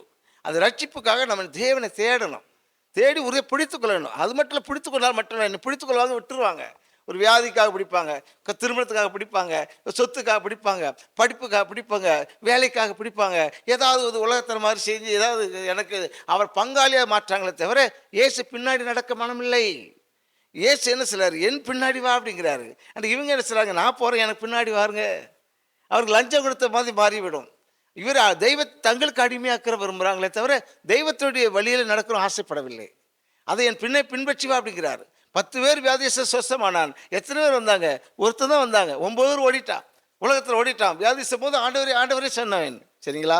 ஆகவேதான் ரட்சிப்பு என்பது தேவனுக்கும் தேவனை தேடக்கூடிய உணர்வு இருந்தால்தான் அதை ஆராய்ஞ்சு பார்த்து, அதுவும் அவர் கொடுத்த ஈவு. ரட்சிப்பு அவர் கொடுத்த கிருபை, இரக்கம். எங்கள் வீட்டில் 9 பேர் உண்டு, எங்கள் மேலே கிருபை கிடைச்சாரு. தாவீது அவங்க வீட்டில் 8வது நபர் என்ன செய்தார்? தாவீதை பிடிக்கிறாரு. யோசேப்பு அவரை பிடிக்கிறாரு. அவர் இதயத்துக்கு ஏற்றவனாக இருக்கணும், இதயத்துக்கு பிரியமானவனாக இருக்கணும். அது எப்படி முன்குறிக்கிறார், எப்படி அறிந்து கொள்ளார் நமக்கு தெரியாது. அது எல்லாமே அவர் கையில் இருக்குது. என்னுடைய பலத்தினாலோ என்னுடைய தேர்தல் அதெல்லாம் கிடையாது. அவர் ஈவு இறக்கத்தினால எப்படி பிதாவின் ஜோதியின் பிதாவினிடத்துலேருந்து இறக்கம் வருது, ரட்சிப்பு வருது, பாதுகாப்பு வருது. அவர் முன்குறித்து குமார கையில் கொடுக்குறாரு. குமாரன் பரிசுத்தாவியில் கொடுக்குறாரு. அந்த பரிசுத்தாவியில் நம்ம சத்தியத்துக்கு நடத்துகிறாரு. அந்த சத்தியத்துக்கு நடந்தால் தான் பரிசுத்தாவி நமக்கு வாசம் பண்ணுவார். கீழ்ப்படிகளுக்கு கொடுக்குறதாரு பரிசுத்தாவி. எல்லாரும் பரிசுத்தாவி பெற்றுக்கொள்ள முடியாது. சும்மா கைத்தட்டி பாடினேன் அள்ளிய பாஷை பேசுகிறேன், ஆடின குதிச்சலாம், அது ஒரு மேஜிக் மாதிரி. அது ஏதோ நான் ஒரு பவர் பெற்றுக்கொண்டேன்னு சொல்லி தீச்சட்டியில் இறங்கின மாதிரி அப்படி அல்ல. அந்த அவர் கொடுக்குறதான பரிசுத்தாவியருக்கு கீழ்ப்படுகிற வாழ்க்கை தான் அந்த வாழ்க்கையில கனி இருக்கும், சந்தோஷம் இருக்கும், சமாதானம் இருக்கும், ஆசீர்வாதம் இருக்கும், மகிழ்ச்சி இருக்கும், ஆனந்தம் இருக்கும். சிலுவை சமக்கு தைரியம் வரும். இன்னும் எதனால சமந்துக்கிட்டு வந்த அப்பனே, உமக்கான எது செய்ய தயாராக இருக்கிற ஆண்டவரே, என்னை பயன்படுத்துங்க அப்பா, பயன்படுத்துகிற. காடானாலும் மேடானாலும் கஷ்டமான துயரமானாலும் எல்லா சூழ்நிலையிலும் அவருக்கு விட்டு கொடுக்க, அவர் பின்னாடி ஓடுறதுக்கு, நுகத்தை சமக்கிறதுக்கு ஆசையாக இருக்கும். ஆனால் இன்னைக்கு நுகத்தை சமக்கிறதுக்கு யாராலும் முடியவில்லை. ஐயோ, இந்த நுகமா? என்னுடைய நுகம் மெதுவாகவும் இலகுவாக இருக்கிறாரே.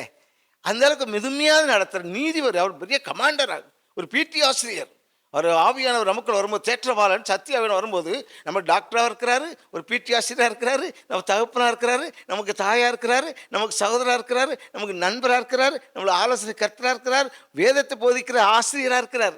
அனைத்தும் அவராக இருப்பார். நான் சோர்ந்து போகிற நேரத்தில், அப்பா சோர்ந்து விட்டேன்னா இங்கேருந்து கழிவுக்கு வரைக்கும் நடந்து போவேன். தைரியத்தை கொடுப்பார். 15, 14, 17, 14 கிலோமீட்டர் நடப்பேன். நடந்து போனால் ஒரு வேர்வை இருக்காது, ஒரு களைப்பு இருக்காது. ஏன்? பிடி ஆசிரியர். அந்த வேலை செய்ய இந்த வேலை செஞ்சு கமாண்ட் பண்ணுவார். இப்படி தான் அவரோட இணைஞ்சி உறவாடுற வாழ்க்கையில் இருக்குதே, அதான் ரட்சிப்பு. இது எல்லாருக்கும் கிடைக்காது. அவர் அதான் விரும்புகிறார். உங்களோட உறவாடணும், உங்களோட பேசணும், உன்னோட மகிழ்ச்சியாக இருக்கணும், நீ என்னை துதிக்கணும், நான் உன்னை துதிக்க வைப்பேன், பெருமூச்சு வாக்கணுங்க பெருமூச்சோட வேண்டுதல் செய்ய வைப்பேன், உனக்கு எந்த பேசணுமோ பேச வைப்பேன், ஞானத்தை தருவேன், எல்லாவற்றிலும் அந்த நேரத்தை தைரியத்தை கொடுத்துருவார் கமாண்டர். எத்தனை வியாதி, 8 மரணத்தை நான் தாண்டி வந்திருக்கிறேன். 8 மரணம் சொல்ல போனால் அது நிறைய நேரம் ஆகும். அவ்வளோ தூரத்தில் ஆண்டு காப்பாற்றினார், இன்னும் காப்பாற்றி வைப்பார். அவர் சித்தம். அவருக்கென்று எவ்வளோ நாள் நம்மளை வைத்திருக்கிறாரு. அவர் காரியம் செய்வதற்காக, அவர் துதிக்கிறதுக்காக, பேசுவதற்காக, அவரோட உறவாடுவதற்காக, சஞ்சரிப்பதற்காக, இந்த ஆனந்தத்தை எல்லாருக்கும் கழிவுறதற்காக, மற்றவங்களுக்கு பகிர்ந்து கொடுக்கறதுக்காக. இந்த வெளிச்சத்துக்கு வா, மனம் திரும்புங்கள், எனக்கு தந்தாரு, இந்த சந்தோஷம் நீ பெற்றுக்கொள்ள தைரியமாக சொல்லத்துக்கு அளவுக்கு கிருபை செய்கிறார். அதான் ரட்சிப்பு. அது எல்லாருக்கும் கிடைக்காது, தேடணும். சொல்லுங்க. அதே போல ஞானஸ்தானங்கிறதான அது தேவனுடைய உடன்படிக்கை, அது தேவனுடைய சட்டம். 30 வருஷமா பிறகுதான் இயேசு கிறிஸ்து ஞானஸ்தானம் எடுத்தார். ஏன் அது 10 வயசுல எடுத்துக்கலாமே, 25 வயசுல எடுத்துக்கலாமே, 30 வயசுல எடுத்திருக்காரு. ஏன்னா அவர் பிதாவுக்கு பிதாவுக்கு ஏற்ற பாத்திரம் அவர் குமாரனா இருந்தாலும் பட்ட பாடுகள் நிமித்தம் கீழ்ப்படிதலை கற்றுக்கொண்டார். அது குமாரனுக்கு தேவனுக்கு சித்தத்துக்கு அந்த நேரத்துக்கு அந்த காலத்துக்கு தகுந்தபடி அந்த 30 வருஷமா அநேக பாடுகளை அவர் பட்டிருக்கிறார். 20 வயசுல எப்படி இருந்தார், 19 வயசுல இருந்தார், 22 வயசுல இருந்தார், கணக்கு நம்ம எழுதப்படவில்லை. அப்படி எழுதப்பட்டால் பைபிள் பிரித்து கொள்ளாது. ஆனால் அந்த வயசு காலத்தில் எவ்வளோ பாடுபட்டுருக்கணும். எதுக்கு? தேவனுடைய ட்ராக்கில் திரும்புறதுக்காண்டி, தேவனுக்கிட்ட பக்குவப்படுறதுக்காண்டி, தேவனுக்குடைய ஞானம், அதை தெளிந்த புத்தி ஞானம் வருவதுக்காக, தேவனுடைய தைரியமாக தேவ சித்தம் செய்து முடிப்பேங்கிற தைரியம் வரும்போது தான் அந்த பரிசுத்த ஆவியானவருக்குள்ள ஆள்கை செய்ய முடியாக அந்த ஞானஸ்தானம் எடுத்த போது, அப்போ தான் அவர் நேசகுமாரன் தான். ஆனாலும் இவர் செய்கிறாரு, ஞானஸ்தானம் எடுத்த சட்டத்துக்கு கீழ்ப்படிந்து வெளியே வரும்போது இவர் நேசகுமாரன், நான் இவரிடத்துல பிரியமாக இருக்கிறேன் அப்படிங்கிறாரு. இதே போல் நமக்கும் நம்மளும் அந்த பாவ செட்டை எல்லாம் தாயின் கருவிலேருந்து பாவத்தில் பிறக்கிறோம், உலகத்தில் பிறக்கிறோம், சமுதாயத்தில் இருக்கிறோம், எல்லாம் இருளுக்கள் இருக்கும்போது இந்த சட்டங்கிற வழியில் அது 5 வயசில் 10 வயசில் 15 வயசில் ஒரு மனுஷன் மனம் திரும்பி சத்தியத்தை அறிந்து நல்ல ஞானம் வரையும் போது தான், நல்லது கிட்ட அறிந்து கொள்ளும் போது தான் இதான் சத்தியத்தை வழி, இதை விட்டு விலகிடக்கூடாது, இதுதான் உண்மைன்னு சொல்லி இயேசு கிறிஸ்துவை பரிசுத்தாவி நன்றாக அறிந்த வருதான் ஞானஸ்தானம் கொடுக்கணும். அது முழுமையான ஞானஸ்தானம். அது அடக்குங்கிற ஞானஸ்தானம் மாறிடுது. அவர் அப்போ தான் இயேசு கிறிஸ்து வாசம் பண்ண பரிசுத்த வாசம் பண்ணார், அவர் புதுப்பிக்கப்பட்டார், அப்புறம் ஆவியானவர் நடத்தப்படப்பட்டார். அதே போல் இன்றைக்கு நம்மளை ஆவியானவர் நடத்துறதுக்கு அது ஒரு சட்டம். ரொம்ப சந்தோஷம், ரொம்ப அழகாக சொன்னீங்க. அதாவது ரட்சிப்புனா என்னன்னா, தேவனோடு இணைந்து வாழ்ற வாழ்க்கை, கிறிஸ்துவோடு இந்த உலக வாழ்க்கையில இருந்து விடுபட்டு அவரோட இன்னும் சொன்னா ஒரு சஞ்சரிக்கிற அனுபவம். அதுவும் அந்த கலாத்தியர் 5:15 இருந்து நீங்க வசனத்தை வாசிக்கும் போது, அந்த மாம்ச கிரியைகள்ல உங்களுக்குள்ள இருக்கிறது அது சாகணும். ஓகே, செத்து கிறிஸ்துவின் அன்பு உங்களுக்குள்ள பூரணப்பட்டு அவரோட ஓகேவா ஐக்கியப்பட்டு வாழ்ந்து சஞ்சரிக்கிறது. ஓகேவா, அதுதான் ரட்சிப்பு அப்படின்னு நம்ம தெரிஞ்சுக்கிட்டோம். அதே மாதிரி ஞானஸ்தானமுமே நம்ம இப்ப இயேசு கிறிஸ்து இருக்காரு, அவர் 5 வயசு 10 வயசு 20 வயசுல எடுக்கல. ஓகேவா, ஆனா எல்லா நீதியின் சட்டத்துக்கு எல்லாம் கீழ்ப்படிஞ்சுதான் இருந்தார் இல்லையா. அவருக்கு பிதா எப்போ அவர் தன்னுடைய சித்தத்தை, அது குறிப்பா ஓகேவா ஆவியானவருடைய நடத்துதல்ல இருந்து அவருடைய அந்த பிளானை எக்ஸிக்யூட் பண்றதுக்கு ஆரம்பிக்கிறாரோ அப்பதான் இயேசு கிறிஸ்து ஞானஸ்தானம் எடுக்கிறார் இல்லையா. அப்போ நீங்க எப்போ இந்த உலக வாழ்க்கை எல்லாம் ஓகேவா நீதி செஞ்சு முடிச்சு பரத்துக்குரியவைகளை செய்யறதுக்கு ஆயத்தப்படும் போது தான் நீங்க ஞானஸ்தானம் எடுக்கணும் அப்படிங்கிறத நம்ம கத்துக்கிட்டோம். நம்ம அடுத்த கேள்விக்கு நேராக போகலாம். ஆனா இப்போ இருக்கிற இந்த வாலிப பிள்ளைங்க இப்போ சபைக்கு எப்படி உதவியா இருக்காங்க? உங்களுக்கு யூஸ்ஃபுல்லா இருக்காங்களா? இல்ல தேவனால அவங்களெல்லாம் பயன்படுத்த முடியுதா இல்ல முடியலையா அப்படிங்கிற கருத்து உங்களுடைய அனுபவத்திலிருந்து நீங்க சொன்னா கொஞ்சம் நல்லா இருக்குங்க. வாலி பிள்ளைகள் கர்த்தருக்கு பயப்படுவதே ஞானத்தின் ஆரம்பம். அப்போ கர்த்தருக்கு பயப்படும் போது தான் அந்த வாலி பிள்ளைகள் கர்த்தரோடு இணைந்து சத்தியத்துக்கு பிரியப்படும் போது தான் அந்த வாலி பிள்ளைகள் தேவனுக்கு பிரியமான பிள்ளைகளாக மாறுவாங்க. அப்போ அவருக்கு பிரியமான பிள்ளையாக வாழ்ந்துட்டாங்கன்னா அவர் ஆப்ரேட் பண்ண ஆரம்பிப்பார். அவர் தத்து எடுத்துருவார். தேவனுக்கு பிரியமா நடக்கும்போது அவர் வந்து ஆளுகை செஞ்சு ஆளுகை செஞ்சு தத்து எடுக்கிறார். தத்து எடுத்து நம்முடைய ரூட்டில் கொண்டு போகிறதுக்காக வேண்டி அவர்களை உருவாக்குவார். பக்குவப்படுத்தும் போது அந்த என்ன செய்யணும், அதுக்கு வாலிப பிள்ளைகள் கீழ்ப்படிந்து ஆண்டவர் என்ன என்ன எந்த வழியில் நடத்துகிறேன்னு சொல்லி அந்த மாமிசத்தில் அந்த வாலி வயசில் கொஞ்சம் ஏற்றுக்கொண்டு கீழ்ப்படியது கொஞ்சம் கஷ்டமான சூழ்நிலை. அந்த கஷ்டம் தாய்க்கு கீழ்ப்படியாது, அப்பாவுக்கு கீழ்ப்படியாது, ஆசிரியர்களுக்கு கீழ்ப்படியாது. சமுதாயம் அப்படி இருக்குது, கலாச்சாரம் அப்படி இருக்குது. மொபைல் மாஸ் எல்லாம் பல விதமான கலாச்சாரம் வந்து நிறைஞ்சிச்சு. இவங்க எடுக்கிற திட்டம், இவங்க கொடுக்குற சட்டம் ஒரு அளவுக்கு அவங்களே என்ன செய்கிறாங்க, தாய் தப்பனுக்கு ஆலோசனை சொல்லி கொடுக்குற அளவுக்கு ஆயிடுச்சு. முன்னாடி அப்படி அல்ல. பிள்ளைகள் எல்லாம் தாய் தப்பன் கட்டி கடைசி வரைக்கும் அப்பா அம்மா சொல்ல தான் கேட்கும். இப்போ இவங்களே தாங்களே ஒரு முடிவு எடுத்து தீர்மானம் பண்ணி நான் சொல்ல செய்யணும், நீ சொல்லி இவங்களே தாய் தப்பன் ஆளுகை செய்ய ஆரம்பிக்கிறாங்க. அப்போ பெற்ற தாய் தப்பனை ஆளுகை செய்யும் போது அப்போ தேவனுக்கு பயப்படுவாங்களா? பயப்பட மாட்டாங்க. கர்த்தருக்கு பயப்படணும். பிள்ளைகளே உங்களது பெற்றோருக்கு கீழ்ப்படியுங்கள் அப்படிங்கிறார். அது நான் அப்புறம் அது பிள்ளைகளை கோவப்படுத்தக்கூடாதுங்கிறாரு. அப்போ இவங்க கீழ்ப்படியாமல் போகும்போது பெற்றோர்கள் என்ன செய்கிறாங்க, கோவப்பட ஆரம்பிச்சிடுறாங்க. அப்போ ரெண்டு முரண்பாடாக மாறிடுது. அப்படி முரண்பாடாக மாறி ஒரு சமான நிலைக்கு வர்றதுக்கு ஒன்று சபைக்கு வந்தாலும் சீர்படாது, கலாச்சாரம் போட சீர்படாது, இப்படி ஒரு போராட்டமான ஒரு சூழ்நிலை வந்துடுது. இதுக்கு என்ன சிறு வயசுலேயே இருந்து அண்ணாள் தேவன் பிள்ளைகளை அடிச்சுறாரு. அண்ணா சாமுவேலை தேவ சமத்தில் ஒப்பு தேவனுக்கு அவங்களுக்கு ஐக்கியம் பண்ணி விட்டாங்க. அப்போ அவங்க தெய்வத்துக்கு பயந்து அந்த சாமுவேல் தேவனுடைய சின்ன வயசுலேயே சாமுவேல் தேவனுடைய சத்தத்தை கேட்க ஆரம்பிக்க கடைசியாக அதே ஐக்கியத்தில், அதே அன்பில், அதே சித்தத்தில் அவர் பெரிய ஒரு தீர்க்கதரிசியாக மாறிட்டார். அவர் சிறு வயசுலேயே தேவனிடத்தை சேர்த்து விட்டதுனால அவங்க தேவனுக்கு ஐக்கியத்தை உண்டாக்கிவிட்டு இன்றைக்கி ஏன்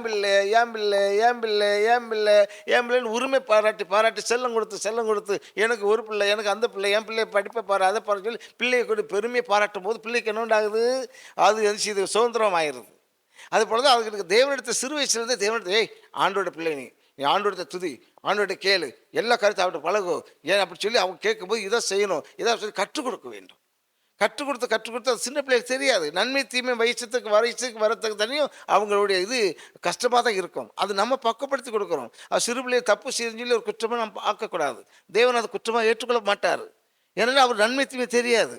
அது பக்குவத்தில் அவன் மன்னிச்சு விடுவார். சின்ன பிள்ளை குழந்தைன்ட்டு அந்த குழந்தையை நம்ம தேவனிடத்தை திருப்பி விட்டு அவர் குழந்தை ஆக்கும்போது அவர் நினைச்சுவார் தன் பிள்ளையை எப்படி வளர்க்கணுமோ அதுக்கு தகுந்த ஞானத்தை கொடுத்து தைரியத்தை கொடுத்து அது ஆவியானவர் இயேசு கிறிஸ்து சிறு வயசுலேயும் ஞானத்திலும் ஆவியிலும் தேர்ச்சி பெற்றவராக இருந்தார். ஆவியில் தேர்ச்சி பெற்றவர். அதே போல தான் சிறு பிள்ளைகளுக்கு ஆவியானவர் இணைச்சி விட வேண்டும். ஓம் பிள்ளைப்பா ஆண்டவர் பிள்ளை ஜோம் பண்ணும் போது ஆண்டவர் கேட்டு பெற்றுக்கொள்ளும். என் பிள்ளைகள் அப்படி தான்.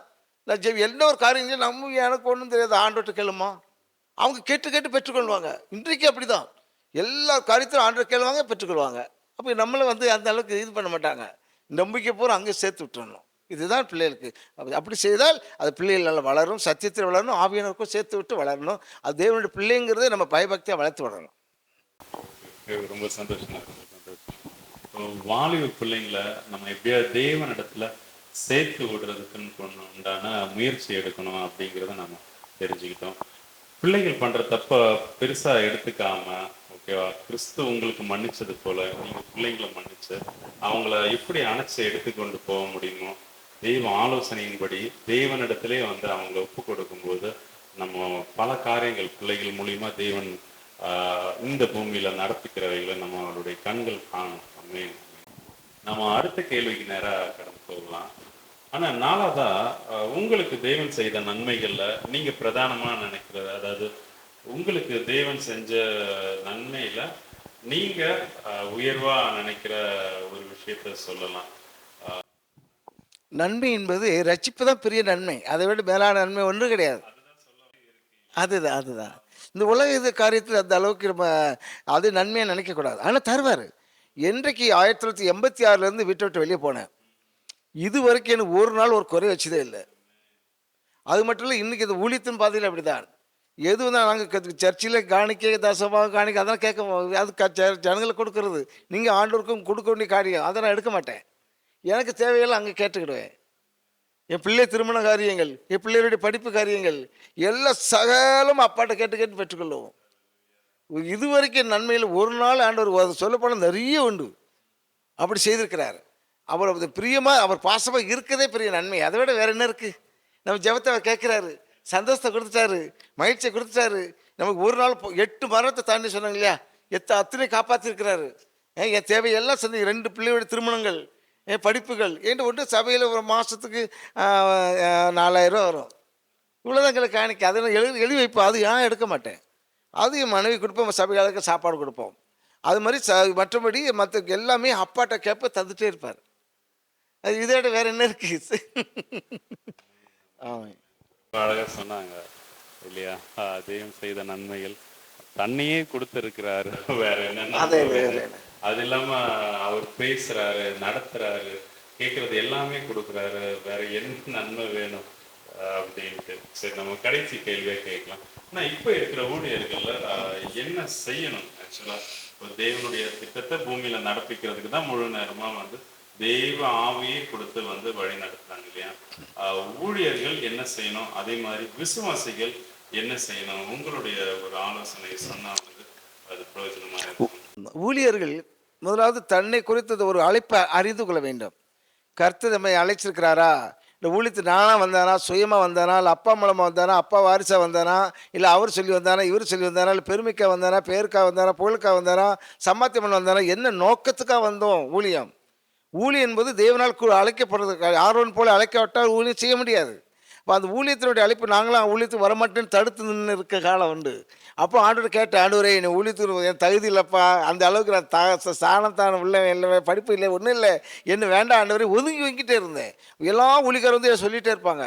நான் இருந்த ஜஸ்டிஸ் பாஸ் சொல்லுவார், உங்களை ஊழியத்துக்கு வச்சு சொல்லி எத்தனை ஊழியர் சொல்லியிருக்கிறாங்க, ஏன் ஊழியத்துக்கு வாங்க. அப்போ நான் சொல்லுவேன், அப்படியானா ஊழியத்துக்கு வரணும்னு ராத்திரி 12 மணிக்கு மழை பெய்யணும், கோடை காலம்தான். அப்போ நான் வீசுகிறேன், என்ன ஊழியத்துக்கு ஒப்பு கொடுக்குறேன்னு சொல்லியிருந்தேன்.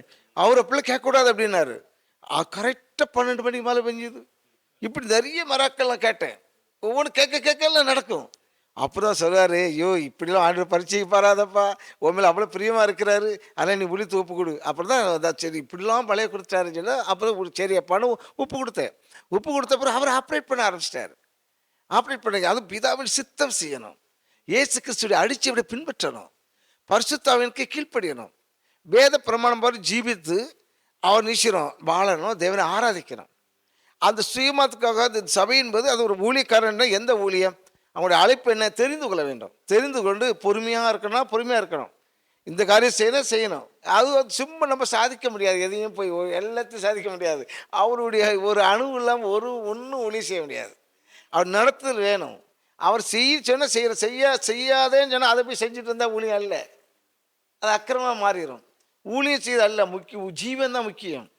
ஊழியம் முக்கியம். ஊழியம் எல்லா வழியில் ஊழியம் செய்யலாம். எப்படி ஒரு டாக்ஸ் கொடுத்தாலும் ஊழியம், எதை வந்தாலும் ஊழியம் தான். தேவனை கனப்படுத்துவார். ஆனால் ஜீவியம் எப்படி இருக்குது, நோக்கம் எப்படி இருக்குது, தேவனோடு எப்படி ஐக்கியம் இருக்கிறீங்க? இந்த ஊழியத்தை அறிந்து தெரிந்து அவருடைய சித்தத்தை பிரகாரம் போகும்போது அவர் உங்களை ஒரு நாள் சொன்னல 86 இது வரைக்கும் ஒரு நாள் கைவிட்டு சொன்ன இல்லையா? ஒரு நாள் கைவிட்டதே கிடையாது. நான் யார்ட்டையும் அது வேண்டியது கேட்டது கிடையாது. அப்பாட்ட தான் கேட்டு பெற்றுக்கொள்வேன். இன்னும் பெற்றுக்கொள்வோம், எதையும் பெற்றுக்கொள்ளலாம். அதுக்காக ரொம்ப எல்லாம் கேட்க முடியாது. தேவ சித்தம்படி அப்பா சோத்திரம். நான் கேட்காமலே இந்த கண்ணாடி போட வச்சார். இந்த கேட்காமலே எல்லாமே ஆண்டவர் வச்சிருந்தார். கேட்காமலே தருவார். இந்த ஒரு முறை ஆண்டவர் கேட்டேன், ஆண்டவர் ஒரு ட்ரெஸ் வேணும்ப்பா இந்த டிசம்பருக்கு அப்படி கேட்டேன். என் அக்கௌண்ட்டில் 1000 ரூபா தான் உண்டு, வேறு எதுவும் இருக்காது எப்பொழுதும். அப்படிங்கும்போது உடனே எனக்கு மார்த்தாண்டத்தில் ஒருத்தர் கூப்பிட்டு நல்ல பெருமாள் ஜவுளி கடையில் போய் என்னை கூட்டிகிட்டு போய் ஒரு ட்ரெஸ்ஸு இன்னும் 4 ட்ரெஸ் வாங்கி கொடுத்தார். 4 பேண்ட்டு, எவ்வளோ அளவு எடுத்து, சட்டை அளவு எடுத்து 4 பேண்ட்டு, 4 சட்டை, 4 கைலி, 4 துண்டு, 4 பனியன், கர்ச்சீப்பு எல்லாம் வாங்கி கொடுத்து வெளியே வரும்போது, இது என்ன செருப்பு, இந்த செருப்பு மாற்றுங்க புதிய செருப்பு, இது என்ன பெல்ட்டு, இந்த பெல்ட்டை மாற்றுங்க புதிய பெல்ட்டு. இங்கே நல்ல பெருமாள் ஜவுளி கடைக்கு பக்கத்து முன்னாடி வாங்கி பண்ணி பல்க் கடையில் போய் ஃபுல்லாக பெட்ரோல் வண்டியில் போகிற பெட்ரோல் கொடுத்து 5000 ரூபா கையில் கொடுத்துட்டு போகிறார். நான் அதுக்காக உபவாசம் இருக்கலை, அதுக்காக நான் அழலை, அதுக்காக கூப்பாடு போடலை. இந்த ரூமில் இருந்து 12 மணிக்கு அப்பா இந்த கலரில் சட்டை வேணும், இந்த இது பனியன் வேணும், அந்த ஆள் கொடுக்க இந்த ஆள் கொடுக்குறோம் இல்லைப்பா இதான் சொன்னேன். உடனே 1/2 மணி நேரத்தை போன வருது போயிடுச்சு, நடந்துச்சு. இப்படி தான் ஒவ்வொரு காரியத்தை அவர் செய்கிறார். அதனால நம்ம இந்த ஊழியக்காரங்க பயப்பட வேண்டிய அவசியம் இல்லை, கலங்க வேண்டிய அவசியம் இல்லை. பதறாத வாழ்வும் சிதறாத மனமும் பரிசாக நமக்கு தந்திருக்கிறாரு. பதறாத, சிதறாத, கலங்காத, நான் உவாசம் இருக்கேன் சொல்லாத. ஊழியக்காரங்க என்பது தன்னை மறைத்து வாழணும், பிரஸ்தாபப்படுத்தக்கூடாது. நான் ரெவரண்டு, நான் டாக்டரு, நான் பிஷப்பு, நான் அப்போஸ்தலர், நான் தீர்க்கதரிசி, நான் வேற என்ன எல்லாம் பெரிய இருக்குது. இப்படிப்பட்ட பேர் தங்களை சுட்டி கொண்டு அது ஜனங்கள் மத்தியில் மேஜிக் பண்ணுற மாதிரி செய்யக்கூடாது. தங்களை உயர்த்தி ஒரு பதவி வச்சு ஒன்றும் செய்ய முடியாது. நம்ம ஒரு பரதேசி தான். நம்ம ஒரு பேதுரு சொல்றாரு, நான் ஒரு பரதேசிங்கிறாரு. யோவான் அதிகாரத்தில் சொல்றாரு, பத்மதீவில் யோவான் தூதனை கண்ட உடனே காலில் விழுந்துட்டாரு. விழுந்தோடனே தூதன் என்ன சொல்றாரு, ஏய் நான் உன்னை போல ஒரு ஊழியக்காரனாப்பா, கர்த்தரை தொழுதுக்கள். இன்னைக்கு என்ன செய்றாங்க, எல்லாரும் இங்கே வாங்க, நான் உங்களுக்கு விடுதலை தரேன், நான் உங்களுக்கு அதை தரேன் இதை தரேன். ஏய் ஆண்டவர்கிட்ட போ, ஆண்டவர்கிட்ட திருப்பி விடணும். நீ இங்கே வா, நான் உனக்கு அது செய்யறது. இதெல்லாம் மேட்சிக்கு, என்னுடைய அனுபவத்தை சொல்லுவோம், இதெல்லாம் மேட்சிக்கு, பணத்துக்காக வேண்டி, பேருக்காக வேண்டி, புகழுக்காக வேண்டி. சிலது அப்படியே இல்லை. இப்போ என்ன அழைத்தார் ஒரு அமெரிக்காக்காரர், அந்த அழைப்பு கரெக்டாக இருந்துச்சு. இந்த கணேசன் சொல்லி கூப்பிட போய் தான் நான் போனேன். நீ யாராவது கூட முடியுதா, பேர முடியுதா? இல்லையே. இவர் மேஜிக் பண்ணுறது தான் இருக்குது. அதை ஊழியக்காரங்க அப்படி மேஜிக் பண்ணக்கூடாது. அந்த மேஜிக் கடைசி நிச்சயாது. அது இந்த கல் நாள் கட்டுறதா இருக்குது, வைக்கோல் நாள் கட்டுறதா இருக்குது, மழை நாள் கட்டுறதா இருக்குது. இவையெல்லாம் அந்த செஞ்சிடும். அந்த அக்கினி பரிசீலிக்கும் போது எல்லாம் போயிடும். அதனால் பிரசாப்படுத்தவோ, தன்னை மறைக்க விளம்பரப்படுத்துறது, கட் அவுட் வைக்கிறது, இதெல்லாம் தப்பான காரியம். தங்களை விளம்பரப்படுத்த சினிமா தேட்டரில் வைக்கிற மாதிரி, ஏதோ சர்க்கஸ் கம்பெனி வைக்கிற மாதிரி எல்லாம் விளம்பரம் வச்சு, நான் தான் பாஸ்டர் பற்றியோ, இவரை பார்த்தா தெரியாதா பாஸ்டரு, ஊழிகாரை பற்றி தெரியாதா? நீ தன்னை மறைத்து என்ன பேர் போட்ட சிபிஎங்காரங்க அப்படியே செய்கிறாங்க. ஒரு கன்வென்ஷன் பேரை மட்டும் தான் போடுவாங்க, தங்களை பிரசாப்படுத்த மாட்டாங்க. இன்னும் மேடையில் ஒருத்தர் பெரிய பெரிய சிம்மாசனம் போட்டு உட்காந்துட்டு இருக்கிறாங்க. மேடையில் இருந்து உட்கார்றது இன்னும் எங்கே தகுதி இருக்குது நமக்கு? நான் ஒரு நாள் கூட மேடையில் வேறு சேர போட்டது கிடையாது. நீ உட்காந்து கிலோ முழங்கால் 6:30 காலையிலேருந்து முடிய வரைக்கும் முழங்கால் தான் நிற்பேன். ஏன்னா பயம், எப்போ இந்த ஜனங்க மத்தியில் என்ன ஒன்று நிப்பாட்டிக்கலப்பா, இவ்வளோ கிருபியாக தந்திருக்கீங்களப்பா, நான் என்னப்பா தகுதி உள்ளவன் சொல்லி இன்னும் அந்த இது பயந்து உட்காந்து செக் பண்ணிட்டு இருக்கிறோம். நீ மேடையில் உட்காந்து இப்படி உட்காந்து அன்னி பேசிட்டு இருக்கிறான் மேடையில் உட்காந்து. எவ்வளோ பெரிய அங்கே அலட்சியப்படுத்துகிறாங்க அந்த இதெல்லாம். அதுதான் தப்புங்கிறது. ஏன்னா ஊழியக்காரங்கிறது பயம் இருக்கணும். தெய்வத்தை குறித்து அறிவில் பயம் அப்பா நடுங்கணும். ஆண்டவர் பற்றி தெரிஞ்சாச்சு. இவ்வளோ பைபிள் கொடுத்து முற்பிதாக்கள் எப்படி நடத்தினாரு, மோசே எப்படி நடத்துறாரு, எலியாவை எப்படி நடத்துறாரு, தாவீதை எப்படி நடத்துறாரு, தானியேல் எப்படி நடத்துறாரு, சிம்சன் எப்படி நடத்துறாரு, எஸ்தர் எப்படி நடத்துறாரு, மொர்தெகாய் எப்படி நடத்துறாரு, எல்லாரும் ஆபிரகாமை எப்படி நடத்துறாரு, எல்லாமே நம்மளுக்கு நிழலாட்டமாக ஒரு பெரிய பைபிளை கொடுத்துட்டாரு. இதெல்லாம் இவ்வளோ நமக்கு படிப்பினை கொடுக்குது. இவங்களாம் இப்படி இருந்தாங்க. தாவீது கொஞ்சம் விலகினார், என்ன பாடுபட்டார். சிம்சர் கொஞ்சம் விலகினார், என்ன பாடுபட்டார். இதெல்லாம் இப்படி இருந்துச்சு. இப்போ ஆண்டவர் இப்படி குணம்னு, இப்படிப்பட்ட குணம் அல்லவா, இப்பேற்பட்ட குணத்தை இயேசு கிறிஸ்து கிருபையாக நமக்கு தந்திருக்கிறாரு. இந்த கிருபையை பற்றுக்கொள்ளணுமே. மாயை பின்பற்றுகிறாங்க. மாயை பின்பற்றி இன்னைக்கு கிருபையை வெற்றி விலகினால தான் இன்னைக்கு என்ன செய்து அநேகி தத்தளிக்கிற காரணம். தேவ சித்த அறியாமல் அங்கெங்கே ஓட வரைய காரணம். நீ ஆண்டவர் என்று சொல்ல மாட்டாரா, ஏன்ட்டு ஆண்டவர் சொல்ல மாட்டாரா, இப்படி ஒவ்வொருத்தர் போய் கேட்குறாங்க. ஏன் உன்னை ரட்சித்தவர் அவர், அபிஷேகத்தவர் அவர், நீ எனக்கு ஜெபம் பண்ண மாட்டீங்களா? என்னைக்கு பரிசுத்தாவி எனக்கு வாசம் பண்ணாரோ அண்டையிலிருந்து அவர் எனக்கு கற்றுக் கொடுத்துட்டே இருக்கிறாரு. நான் இங்கேயும் போய் ஓடி போய் யார்ட்டி போய் கேட்கறது கிடையாது. அப்போ குழந்தையா இருந்த காலம் உண்டு. அண்டையிலேருந்து அப்படி கேட்பேன், நான் இருக்கேன்னா நீ எங்கே போகிற, நான் உன்னோடு இருக்கிறேனே சொல்லார். கட்டகுமார் பார்த்து சொல்கிறார் இல்லையா, ஏப்பா நீ என்னோடு இருக்கிற, எனக்குள்ள உள்ளோடு தானே அப்படிங்கிறாரு. அப்புறம் அவர் அறிஞ்ச பிறகு நம்ம எங்கே போக முடியும்? அவர் சமூகம், பைபிள் 2 போதும். பரிசுத்தாவியினர் இருக்கிற சமூகம் இருக்குது, அவர் பைபிள் இருக்குது. அவர் கற்றுக்கிட்டு அப்பான்னு அவர் சொல்ல போகிறாரு, வரப்போறாரு, கேட்க போகிறாரு. நீ இதுக்காக இஸ்ரேலில் போய் இயேசு கிறிஸ்துவை பார்க்க முடியுமா, கொல்கத்தா போய் பார்க்க முடியுமா? அங்கெல்லாம் ஒன்றும் இந்த புறஜாதியில் ஓடின மாதிரி ஓடலாமா? அதல்ல. ஊழியக்காரன் அந்த அழைப்பு இருந்து அவரை பற்றி கொண்டு அவர் சித்தப்படி தன்னை உயர்த்தாத பட்சத்தில், புகழாத பட்சத்தில், விளம்பரப்படுத்தாத பட்சத்தில் எனக்கு அந்த காணிக்கை கொடு, தசம காணிக்கை கொடுக்க, அதை கொடு, இதை கொடு கேட்கக்கூடாது. கர்த்தாவே சோத்திரன்னு உனக்கு என்ன வேணுமோ தருவார், உனக்கு எத்தனை லட்சமாக தருவார். ஒரு முறை கன்னியாகுமரியில் நான் ஒரு சுனாமி நேரத்தில் ரொம்ப வேதனைப்பட்டு உட்காந்துருந்தேன். நேற்று அந்த ஜனங்கள் என்ன செய்ய கஷ்டப்படுறாங்களாப்பா, என்ன செய்யலாம்னு சொல்லி போது ஒருத்தர் சந்தித்தேன். 3 கோடி ரூபா கொடுத்தாரு. 3 கோடி ரூபாய்க்கு குளச்சிலேருந்து முட்டத்துலேருந்து வனக்கூடிய அனைவருக்கும் ஒவ்வொரு டிம்போல் பொருட்கள் கொடுத்தோம். அந்த பழத்தோட்டத்தில் அடிச்சு அது ஒய்எம்சி ஹால் இருக்குது, அங்கே வச்சு எல்லாம் கொடுத்து முடித்தோம். என் இதை நிர்வகிச்சு வச்சார். என் பிள்ளைக்கு படிப்புக்கு வழியில்லாமல் இருந்தேன். ஒருத்தர் 25 லட்ச ரூபா மார்த்தாண்டத்தில் பேங்க்கில் போட்டு ஹோம் நடத்த வச்சார். சில்லெடுத்துக்க வச்சேன், இங்கிலீஷ் மீடியம் படிக்க வச்சேன். யார் கொடுத்தது? அன்றைக்கி சம்பளத்தில் 2000 ரூபா தான் எடுப்பேன். என் மனைவி 25 பிள்ளைகளுக்கு சாப்பாடு கொடுக்கும், சமையல் பண்ணணும், காலையில் மத்தியானம் சாப்பாடு பண்ணி அப்புறம் இங்கிலீஷ் மீடியம் படிக்க வச்சோம். என் மனைவிக்கு அப்போ 1000 ரூபா தான் சம்பளம் கொடுப்பேன். கரெக்டாக உண்மையாக இருக்கணும் ஐயா. அதை வச்சு எவ்வளோ சம்மத்தி பண்ண மாட்டலாம். என் கூட இருந்தவன் அந்த 3 கோடி ரூபாய் இருந்தவன் ஒருத்தர் இடம் வாங்கி வீடு கட்டிட்டான். என்ன செய்யறது? சரி, ஏதோ அவனுடைய சூழ்நிலை. ஆனால் தேவன் என்ன விரும்புகிறாரு? உண்மையாயிரு. பிரியமாயிரும். உனக்கு ஒத்தாசை அங்கிருந்து வரும், பரத்திலிருந்து ஆசீர்வாதம் வரும், நன்மைகள் வரும், ஞானம் வரும், பலம் வரும், தைரியம் வரும். கர்த்தர் கிருபையா செய்வார். இந்த வரைக்கும் எனக்கு வந்து காய்ச்சல் வந்துச்சு, அது வந்துச்சு. 480 இருந்து சுகரு.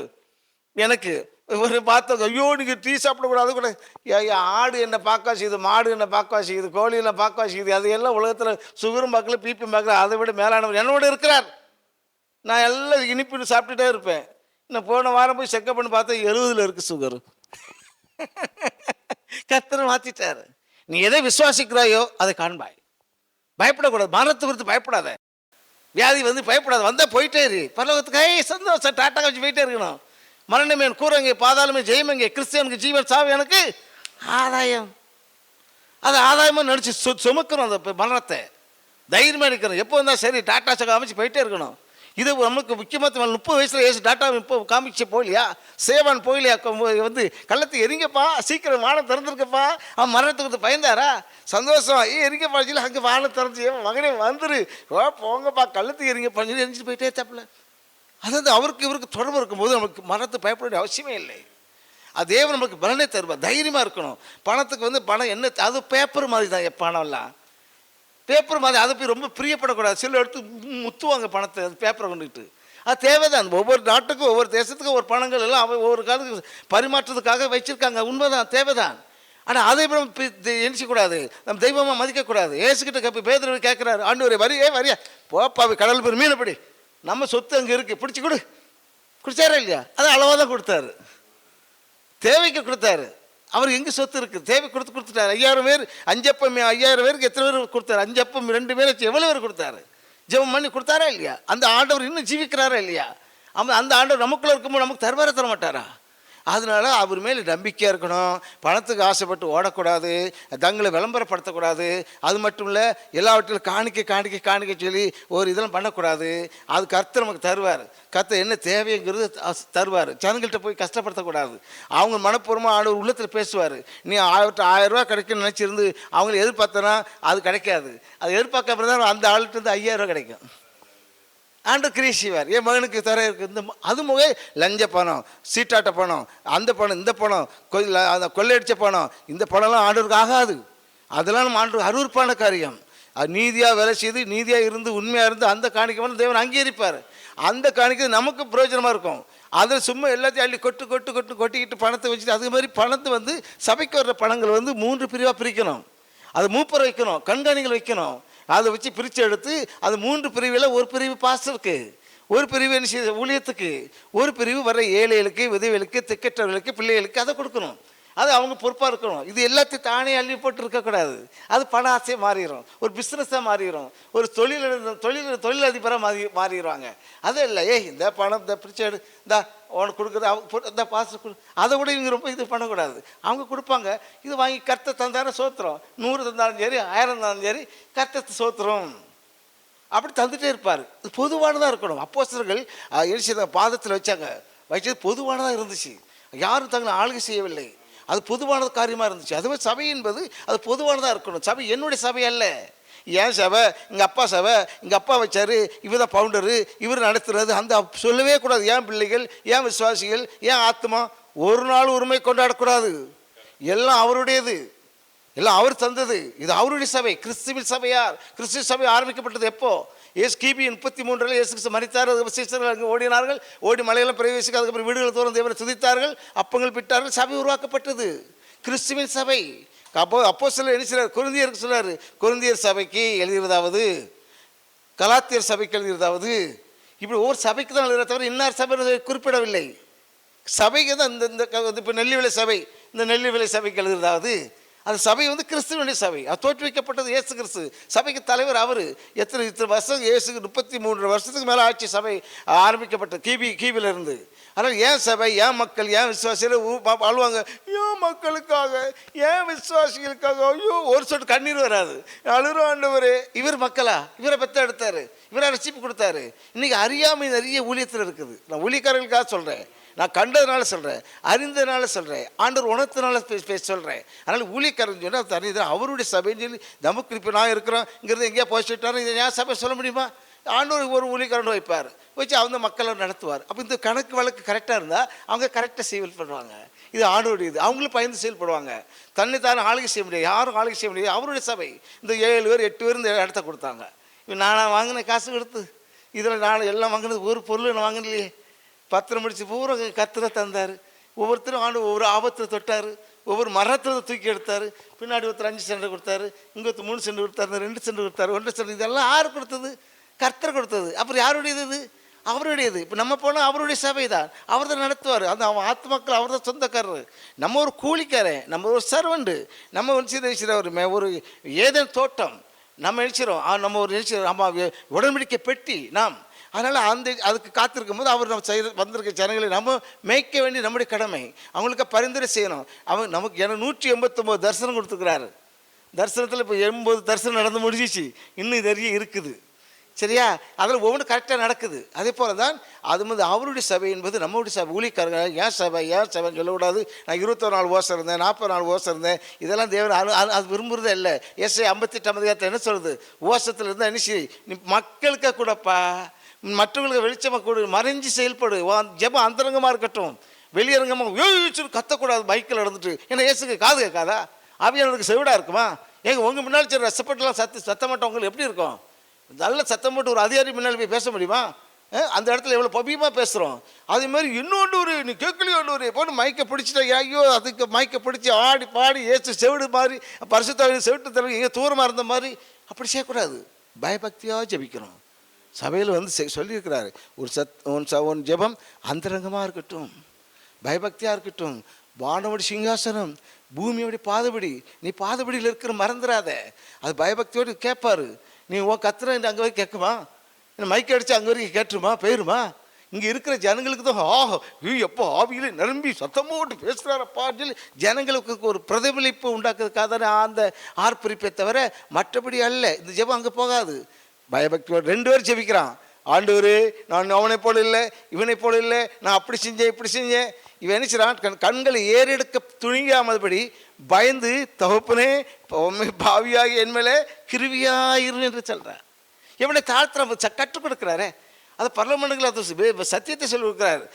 எப்படி ஜெபிக்கிறன்னு சொல்லி கொடுக்குறார். பரலமண்டலங்கள் இருக்கிறவங்களுக்கு எங்கள் பிதாவே இப்படி நாம பரிசுத்தப்படுவதாக, உடைய ராஜ்யம் வருவதாக, உடைய சித்தம் பரலமண்டலங்கள் செய்வது போல பூமியில் செய்யப்படுவதாக அன்னலாகத்தை எங்களுக்கென்று தாரும். எங்களுக்கு விரோதமாக குற்ற செய்வர்களுக்கு நாங்கள் மன்னிக்கிறது போல எங்கள் குற்றத்தை நீங்கள் மன்னியும். இந்த யார் மன்னிக்கிறாங்க? ஒருத்தர் தவறு செய்தால் 7 தடவை மன்னி அப்படின்றாரு. மன்னிக்க தன்மை இல்லையே, ஆவியுடைய கனி இல்லையே. 5, 10, 22 இருந்து ஆவியுடைய கனி அன்பு, சந்தோஷம், சமாதானம், நீடிய பொறுமை, தயவு, சாந்த விசுவாசம், இச்சையடக்கம் இல்லையே. உனக்கு எந்த அந்த மன்னிக்க தன்மை இல்லை. அவனை மேலே ஆக்ரோஷம் பண்ணுறியே, வெறுப்படைகிறியே, சவிக்கிறியே, சண்டை போடுறியே, ஆளை வச்சு கூலிப்படை வச்சு அடிக்கிறியே, அவனை தகுதியில் நீ விரட்டி அடிக்கிறியே. அவன் தேவனை பிடிச்சி அங்கே அவனை சிரிச்சித்து சரிப்படுத்தி ஆயத்தப்படுத்தி கொண்டு வந்தால் நீ அவனை பந்தடித்து தள்ளுறியே. அது எவ்வளோ பெரிய அநீதியான காரியம். அதுதான் தேவன் பார்வைக்கு விரோதமான காரியம். ஊழியக்காரர்கள் எல்லாவற்றையும் தகுதியாக இருக்கணும், தேவனுக்கு புகுந்துதான் காணப்படணும். பாகுபாடு பார்க்கக்கூடாது. பணக்காரன், அவன் படித்தவன், அவன் பட்டதாரி, அவன் டாக்டரு, அவன் இன்ஜினியரு, அவன் நிறைய தருவான், இவன் அதை தருவான், அது பெரிய பங்களா இருக்குது, அங்கே போவோம் இங்கே போவோம், இவன் குடிச்சே எவனை சந்திக்க மாட்டேன். அது தேவனுடைய பார்வைக்கு அருவருப்பான காரியம். எல்லாரும் சமமாக இருக்கணும். நம்ம சகோதரன் தான் சொல்கிறாரு. ரோமர் 8:10 சொல்ல ரொம்ப நினைக்கிறேன். என்ன சொல்கிறாரு? ரோமர் 8 அவர் மூத்த சகோதரர் இருக்கிறாள், நீங்கள் இளைய சகோதரர் இருக்கிறாரு. அவர் இதாவார் ஒருத்தர் முன்குறித்து அது என்ன செய்கிறார்? எவர் அழைத்தார்களோ, எவர் முன்குறித்தாரோ அவளை அழைத்து அவர் என்ன செய்கிறாரு? நீதிமானாக மாற்றுறாரு. அவர் மகிமைப்படுத்துகிறாரு. அது மாதிரி அவர் மூத்த சகோதரர்கள், நம்மளுக்கு இளைய சகோதரர்கள். அவர் குமாரன். அதனால தேவனுடைய பிள்ளைகளாக நாம் என்ன செய்யணும்? நாம் சகோதரனுங்கிற மனப்பான்மை வரணும். மூலிகரன் பெரிய கொம்பு அல்ல. ஊழியக்காரன் தான். பெருமை வந்துடக்கூடாது, மேன்மை பாராட்டக்கூடாது, சிலர் அலட்சியப்படுத்தக்கூடாது. தாழ்மையை வரணும், பொறுமை வரணும். இதை மாதிரி பொறுமையாக இருந்து தேவ சித்தம் செய்து அவருக்குண்டு வாழும்போது தேவனை அநேகர் இன்னைக்கு தேவனுடைய கிருபையை அலட்சியம் செய்கிறாங்க. உருவங்களை வைத்து, கட் அவுட் வைத்து, ஒரு சர்ச்சில் பார்த்தீங்கன்னா பெரிய பெரிய கட் அவுட். ஏன் அவங்க யாரும் தெரியாதா? சினிமா தேட்டராது இல்லை, சர்க்கஸ் கம்மியில் வைக்கிறியே, நீ அதோடு இன்னொரு படத்தை கொண்டு வைக்கலாம்ல. ஒவ்வொரு படத்தையும் கொண்டு வச்சுருந்தாலாம் கூட. அதெல்லாம் தவறான காரியம், தவறு. தங்களை விளம்பரப்படுத்தாத. அப்போ தன்னை விளம்பரப்படுத்துதானே, உன்னை பற்றி யாரும் தெரியாதா? அது வந்து தன்னை மறைத்து வாழணும். அவள் கிருபை வெளிப்படும். ரட்சிக்கப்பட்டவர்களை தேவன் அவர் கொண்டு வர்றாரு. நம்மளால் ஒன்று நம்ம படத்தை கொண்டு வர, நம்ம படத்தை பார்த்தா யாரும் வரல. ஜெபத்தை முழங்கால் ஜெபத்தை வந்து அவர் என்ன உனக்கு எத்தனை ஆத்துக்களை வரணும், உனக்கு எப்படி கொண்டு வரணும், நீ எப்படி இது மேய்ப்ப, எப்படி இதை நடத்துவ, எப்படி சொல்ல தகுதிப்படுத்த கொண்டு தர்றாரு. நீ ஆணையர் நடத்துவாங்க, உடைச்சிட்டு போயிடுவாங்க. இன்னொருத்தர் வேதத்தை சொல்லியிருக்குது, ஒரு பேர் நல்ல பேர் உண்டு, ததேசன்னு ஒருத்தர் உண்டு.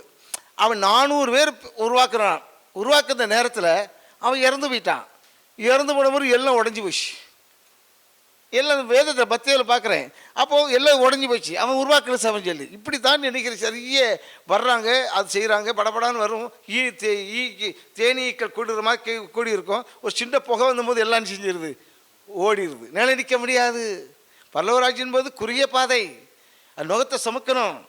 வருத்தப்பட்டு பாவப்பாரம் சமக்கலாம், நீங்கள் என்னண்டையில் வாருங்கள் அப்படிங்கிறாரு. சரிங்களா? சரி, அதனால தான் ஊழியக்காரங்கள் அது தகுதியாக இருந்து, அவர் பொறுமையாக இருந்து, தாழ்மையாக இருந்து, தேவனிடத்தில் சகித்து விட்டு கொடுத்து, நிறைய சகிப்புத்தன்மை வரணும். எவ்வளோ கஷ்டம் நிறைய வரும். அது பொறுமையாக இருக்கணும். தேவ சித்தத்துக்காக காத்திருக்கணும், நேரத்துக்காக காத்திருக்கணும். அவர் நிச்சயம் சொன்னதே உன்னை அழைத்து ஒரு திருக்கதரிசி மூலமாகவோ ஒரு சொப்பனத்தின் மூலமாகவோ அது யார் மூலமாக சொல்லி அவனை உறுதியை தெரிஞ்சுக்கிட்டு நான் ஆண்டவர் அழைச்சிட்டாரு, அவருக்கு எனக்கு தொடர்பு உண்டாயிட்டு பரிசுத்தாவை தந்துட்டாரு, அவர் என்னை முன்குறிச்சுக்கிட்டாரு, அது தெரிஞ்சுக்கணும். அதில் தெரிஞ்சு கொண்டு வரு. அப்போ அவருக்கு எனக்கு சந்தோஷத்தை தந்துட்டார். என்ன அவர் அழைச்சார், என்ன சந்தோஷம். சந்தோஷம் துக்கமாக இருக்கக்கூடாது. ஊழியர் அழுதுட்டு அலையக்கூடாது. உங்கள் இருதயம் கலங்காமல் இருப்பதாக தைரியமாக இருக்கணும். சிங்கமாக இருக்கணும். எபேசியர் 6ஆம் அதிகாரத்தை என்ன சொல்லப்படுது? தைரியமாக நீதியின் மார்க்கவசத்தை அணிந்துக்கொள், விசுவாசம் என கேடயத்தை பிடித்துக்கொள், சத்தியம் என கட்சியை உடித்துக்கொள், ரட்சிப்பின் தலைச்சரவை அணிந்துக்கொள், விசுவாசம் என கேடயத்தை பிடித்து ஆயத்தவன் பாதரட்சியை தடுத்துக்கொள். ஒரு போர் சிறனாக இருக்கும்போது உன்னை கட்டு பேய் ஓடும், பிசாசு ஓடும், இருள் ஓடும், துன்மார்க்கன் ஓடுவான், பாவி ஓடுவான், பரியாசக்காரன் ஓடுவான். நீ பயப்பட வேண்டிய அவசியமே இல்லை. அப்படி ஒன்று அதுக்கு மிஞ்சி போனால் கர்த்தர் பார்த்துக்கிடுவார். நம்ம ஆயத்தமாக இருக்கணும். நீதி என்று மார்க்கவசம். அவர் நீதியிலே பிறந்தவராக இருந்தார். நீதியாக இருக்கணும். அப்பனா அண்ணனோ தம்பியோ தானோ யாராக இருந்தாலும் சரி, நீதி தான். தவறு தான். அப்போ நம்ம நீதியாக செயல்படணும். சரிங்களா? அப்புறம் ஊழியக்காரங்கள் அப்படி இருக்கும்போது ஆண்டவர் நினைச்சாரு, இது இப்படிப்பட்டதான வழியில் விரும்புகிறார். ஊழியக்காரர் இப்படி தான் தகுதியாக இருக்கணும் ஆசைப்படுறாரு. அதை அவர் கீழ்ப்படி போனால் அது வேதத்தின் பிரகாரம் எல்லாம் போனால் அது நல்ல ஒரு ஃப்ரெஷ்ஷிங்காக இருக்கும். நம்மளுக்கு பரலவராஜ்யம் கிடைக்கும். அவர் இவ்வளோ பேரை கூப்பிட்டு சொல்லவே இல்லையா, இவ்வளோ பேர் திரட்டுன்னு நான் சொன்னதே இல்லை. எனக்கு பிரியமாக இருப்பா, நான் உனக்கு பிரியமான செய்ய, நீ எனக்கு வேணும், நான் உனக்கு வேணும், நீ என்னுடையவன், நான் உன்னுடையவன். சரிங்களா? அது உருவை கொண்டாட பாசத்தை கொண்டாடுறத தவிர மீதியெல்லாம் எப்பா நீ என்ன செய்யணும்போது கலந்து போனவோ செய்யுங்கப்பா, அவர் செய்து கொண்டே இருப்பார். ஆமாம், அதுக்காக நம்ம கலங்க வேண்டிய அதை அழைப்பை தெரிஞ்சுக்கணும், அபிஷேகத்தை தெரிஞ்சுக்கணும், ரட்சிப்பை தெரிஞ்சுக்கணும், ஊழியங்கிற தெரிஞ்சுக்கணும். தெரிஞ்சு அவருக்கு இருக்கும்போது தொடர்பு வச்சுக்கணும். அப்படி இல்லைன்னா ஊழிய கண்டிப்பாக செய்யக்கூடாது. நிறைய வேலைகள் இருக்குது, நிறைய வேலை செய்யலாம், பொழைப்பு இருக்குது, நிறைய சம்பாத்தியம் பண்ணலாம், எல்லாம் பலனும் செய்யலாம். அது மாதிரி இது ஊழியம் என்பது சாதாரணப்பட்டது அல்ல. அது அழைப்போடு அபிஷேகத்தோடு தேவனுடைய திட்டத்தோடு எவ்வளோ ஒன்று வச்சுருக்க அறிந்து கொண்டோம்னா அப்புறம் போகும்போது ஒரு தலையில் இருக்க ஒரு இதுவும் அசைக்க முடியாது. விசுவாசிகள் என்பது அவர்களும் நம்மளை போல மனிதர்கள் தான். அப்போ அவர்களும் அந்த தேவனுக்கு கீழ்ப்படிந்து ஒரு சபையில் அடங்கி இருக்கணும். தேவன் எந்த இடத்துல சபையை வச்சுருக்கிறாரோ, எந்த இடத்துல ரசிப்பு கொடுத்தாரோ, எந்த இடத்துல மனந்திருப்பு தந்தாரோ அந்த இடத்துல இருந்து பொறுமையாக இருந்து அவர் ஊழியக்காரர் மேலே குற்றம் இருந்தாலும் எது குற்றம் இருந்தாலும் அதெல்லாம் சகித்து கொண்டு கர்த்தரை வைத்த இடத்துல நாட்டு இடத்துல வச்சுக்கிட்டு நம்ம அங்கே போகிறேன், அங்கே ஒரு திக்கதரிசி போகிறேன், அங்கே தேடி போனேன், இங்கே தேடி போனேன்னு சொல்லி ஓடி அலையக்கூடாது. உனக்கு வருஷத்தை கொடுத்த ஒரு மேய்ப்பனை கொடுத்துட்டாரு, ஒரு சபையை ஒன்று கொடுத்துட்டாரு, அந்த மேய்ப்பு சந்தையில் ஒன்று சேர்த்துட்டாரு, ஒரு நோபாங்கிற பேழைக்குள்ளே வச்சுட்டாரு. அது எவ்வளோதுக்கு நோபாங்கிற பேழைக்குள்ளே எல்லாம் கனவு படைக்கப்பட்டுச்சு. அது உள்ளே ஆகாரம் இருக்குது, எல்லாமே இருக்குது. எத்தனை அது காற்று அடித்தாலும் எத்தனை புயல் அடித்தாலும் என்ன செய்யாது, அசையாது. அதனால் நீ அது இருந்துக்கோ. அது இருக்கும் போது உன்னை அங்கே பக்குவப்படுத்துவார், உருவாக்குவார். அங்கேருந்து உருவாக்கி நினச்சி ஒரு கிளை மாதிரி உருவாக்கி தருவார். அப்படி ஒரு கிளை போல் நம்மளை உருவாக்கி தருவார். அதான் விசுவாசிகள் படரணும். அதுலேயே வருஷம் கணக்கு ஆண்டு கணக்கு அடிமையாகவே வாழக்கூடாது. அவங்க வளர்ந்து கொண்டே இருக்கணும். வளர்ந்து ஒரு கிளையாக மாறணும். பக்குவப்பட்டு தைரியம் அடைஞ்சு ஞானஸ்நானம் எடுத்து சத்தியத்தை அறிஞ்சிட்டு அடுத்தவங்க நினைச்சிடும். அவங்க ஒரு கிளை சபையை உருவாக்கி அங்கே உருவாக்கப்படணும். உருவாக்கப்பட்டு இப்படி பரப்பும்போது தான் சபை வளரும். இவங்க ஆண்டாண்டு காலம் வருஷ காலம் இங்கேயே இருப்பேன், எங்கள் தாய் சேவை, எங்கள் அப்பன் சேவை, தாத்தா சேவை, இங்கே தான் இருப்பேன், இங்கே தான் தசம் கொடுப்பேன், எங்கள் அப்பன் தான் தரச்சிக்கத்தான், எங்கள் அப்பா தான் நாடசம் கொடுத்தான்னு சொல்லி அங்கே அடங்கி இடக்கூடாது. பக்கப்பட்டாச்சு அறிஞ்சாச்சா ஒரு பிள்ளைகள் இப்போ காலேஜ் படிக்குது, அங்கே காலேஜ் போய் கிடக்குமா, வெளியே போயிடுவாங்க. வெளியே போய் எங்கே வேலை கிடைக்குது, எங்கே போகணும் போயிடுவாங்க இல்லையா. இவர் அதே மாதிரி தான் ஒரு ஸ்டெப்பு மினிச்சு ஆரம்ப ஸ்கூல் படிக்கிறாங்க, அடுத்து போகிறாங்க, இப்படி போகிறாங்க இல்லையா? அது மாதிரி தான் இங்கே இருந்து தேர்ச்சி பெற்று பலனடைஞ்சு ஆண்டவருக்கு சித்தத்துக்கு அறியும் போது தெரியும் போது வேறு இடத்துல போய் என்ன செய்யணும்? தேவன் நம்மளை கொண்டு என்ன செய்கிறாஞ்சில் பக்கப்பட்டு எழும்பி ஓடணும். அது இல்லாமல் ஒரே இடத்துல அடங்கி கிடந்துட்டு அது தவறானது, வளரக்கூடாது. ஒருத்தர் டிரான்ஸ்லேட் போகிறாங்க, பரவாயில்ல, வெளிநாட்டு போவாங்க, பிரச்சனை இல்லை, அதை ஒன்று வேலை நிமிஷத்துக்கு போயிட்டு இருப்பாங்க. அப்படி அது சபையில் இருந்து சபைக்கு இது இடையூறு இல்லாதபடி அது சபைக்கு தூணாக நிற்கிறோம், சாட்சியாக நிற்கிறோம். என்ன ஆண்டவர் வச்சதுக்கு அடுத்த சாட்சியாக இருக்குமோ அது இருக்க தேவன் நிச்சயவார் நம்மளை பக்கப்பட்ட எடுத்து அது அப்போஸ்தலர் சொல்லி இவனை இந்த ஊழியத்தை பிரித்து விடுங்கிறாரு. அப்போ அந்த அறியும் போது அந்த ஊழியருக்கு தெரியும், இவர் இந்த அளவுக்கு பிரிக்கிற ஆவியான சொல்லுவார், இவனுக்கே பிரித்து விடு அப்படிங்கும்போது அவங்க சரிப்படும் போது அந்த ஊழியம் வளரும், அவங்களும் விசுவாசிகளாக இருப்பாங்க. விசுவாசிகள் இல்லை, ஊழியக்காரங்களாக மாறிடுவாங்க. எப்பொழுதும் விசுவாசியாக இருக்கணும் விரும்பல, சீசர்களாக்குங்கள். விசுவாசிகள் இல்லை, எல்லாம் சீசர்கள், சீசிகள் தான். அவர் வளர வளர சீசர்கள் மாறணும். ரொம்ப அழகா சத்தியத்தையும் அறிவீர்கள்ங்கிற இந்த நிகழ்ச்சியில் ஊழியர்கள் என்ன பண்ணணும், விசுவாசிகள் என்ன பண்ணணும்னு ரொம்ப தெளிவான பிட்டு வச்சாங்க இல்லையா? ஊழியர்களாக இருக்கணும். அந்த கிறிஸ்துவின் சாயல், அவருடைய அன்பு அது பூரணப்பட்டு அப்படி நிற்கிறவங்களாக இருக்கணும். ஓகே, மனுஷங்களை பார்த்து எதுவும் இல்லாமல் தேவ நோக்கத்தை, தேவ திட்டத்தை பூமியில் நடப்பிக்கிறவங்களாக இருக்கணும். ஓகேவா?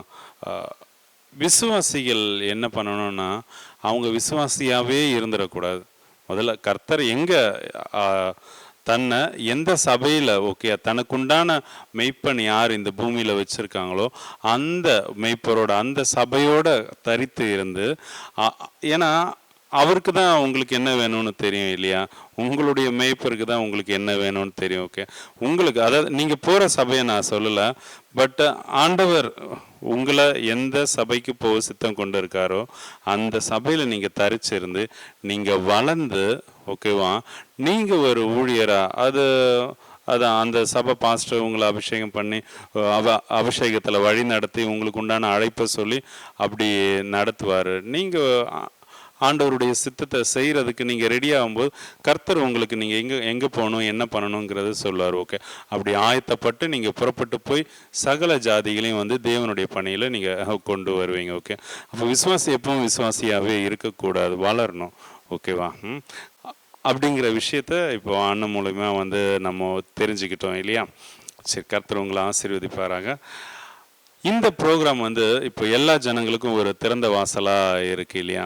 நீங்கள் ஒருவேளை ஊழியராக இருந்தீங்களா, நீங்கள் இந்த 5 தலைப்பின் கீழே நீங்கள் பதில் சொல்ல நானும் பேசுகிறேன் பிரதர், ஜனங்களுக்கு அது பிரயோஜனமாக இருக்கும் அப்படின்னு நினச்சிங்கன்னா நீங்கள் இந்த நம்பருக்கு கால் பண்ணுங்கள். ஓகேவா? நீங்கள் வீடியோ எடுத்து எனக்கு அனுப்புங்க, இல்லைனா நீங்களே என்னை கூப்பிடுங்க. ஓகேவா? ஃப்ரீயாக இருக்கும்போது நான் கண்டிப்பாக வீடியோ எடுக்கிறேன். இது மொத்தத்தில் ஃப்ரீ தான். ஓகேவா? கர்த்தர் உங்களுக்கு திறந்த வாசலை வச்சுருக்கார். ஓகே, நீங்கள் உண்மையுள்ளவர்கள்னு சொல்லி இந்த கனமான ஊழியத்தை கொடுத்துருக்குறார் இல்லையா? நீங்கள் உண்மையுள்ளவராக இருந்தீங்கன்னா நீங்கள் ஃபோன் பண்ணுங்கள். ஓகே, நான் உங்களுடைய உங்கள் மூலியமாக ஆவியானவருடைய அந்த வார்த்தையை ஜனங்களுக்கு கொண்டு போய் சேர்க்கிறோம். இதுதான் இந்த சத்தியத்தை அறிவீர்கள்ங்கிற நிகழ்ச்சி. ரொம்ப தேங்க்ஸ்ண்ணா. கர்த்தர் உங்களோட இருந்த எங்கள் கூட பேசின வார்த்தைக்காக கர்த்தரை ஸ்தோத்திரிக்கிறேன். Thank you. God bless you all. God bless you all.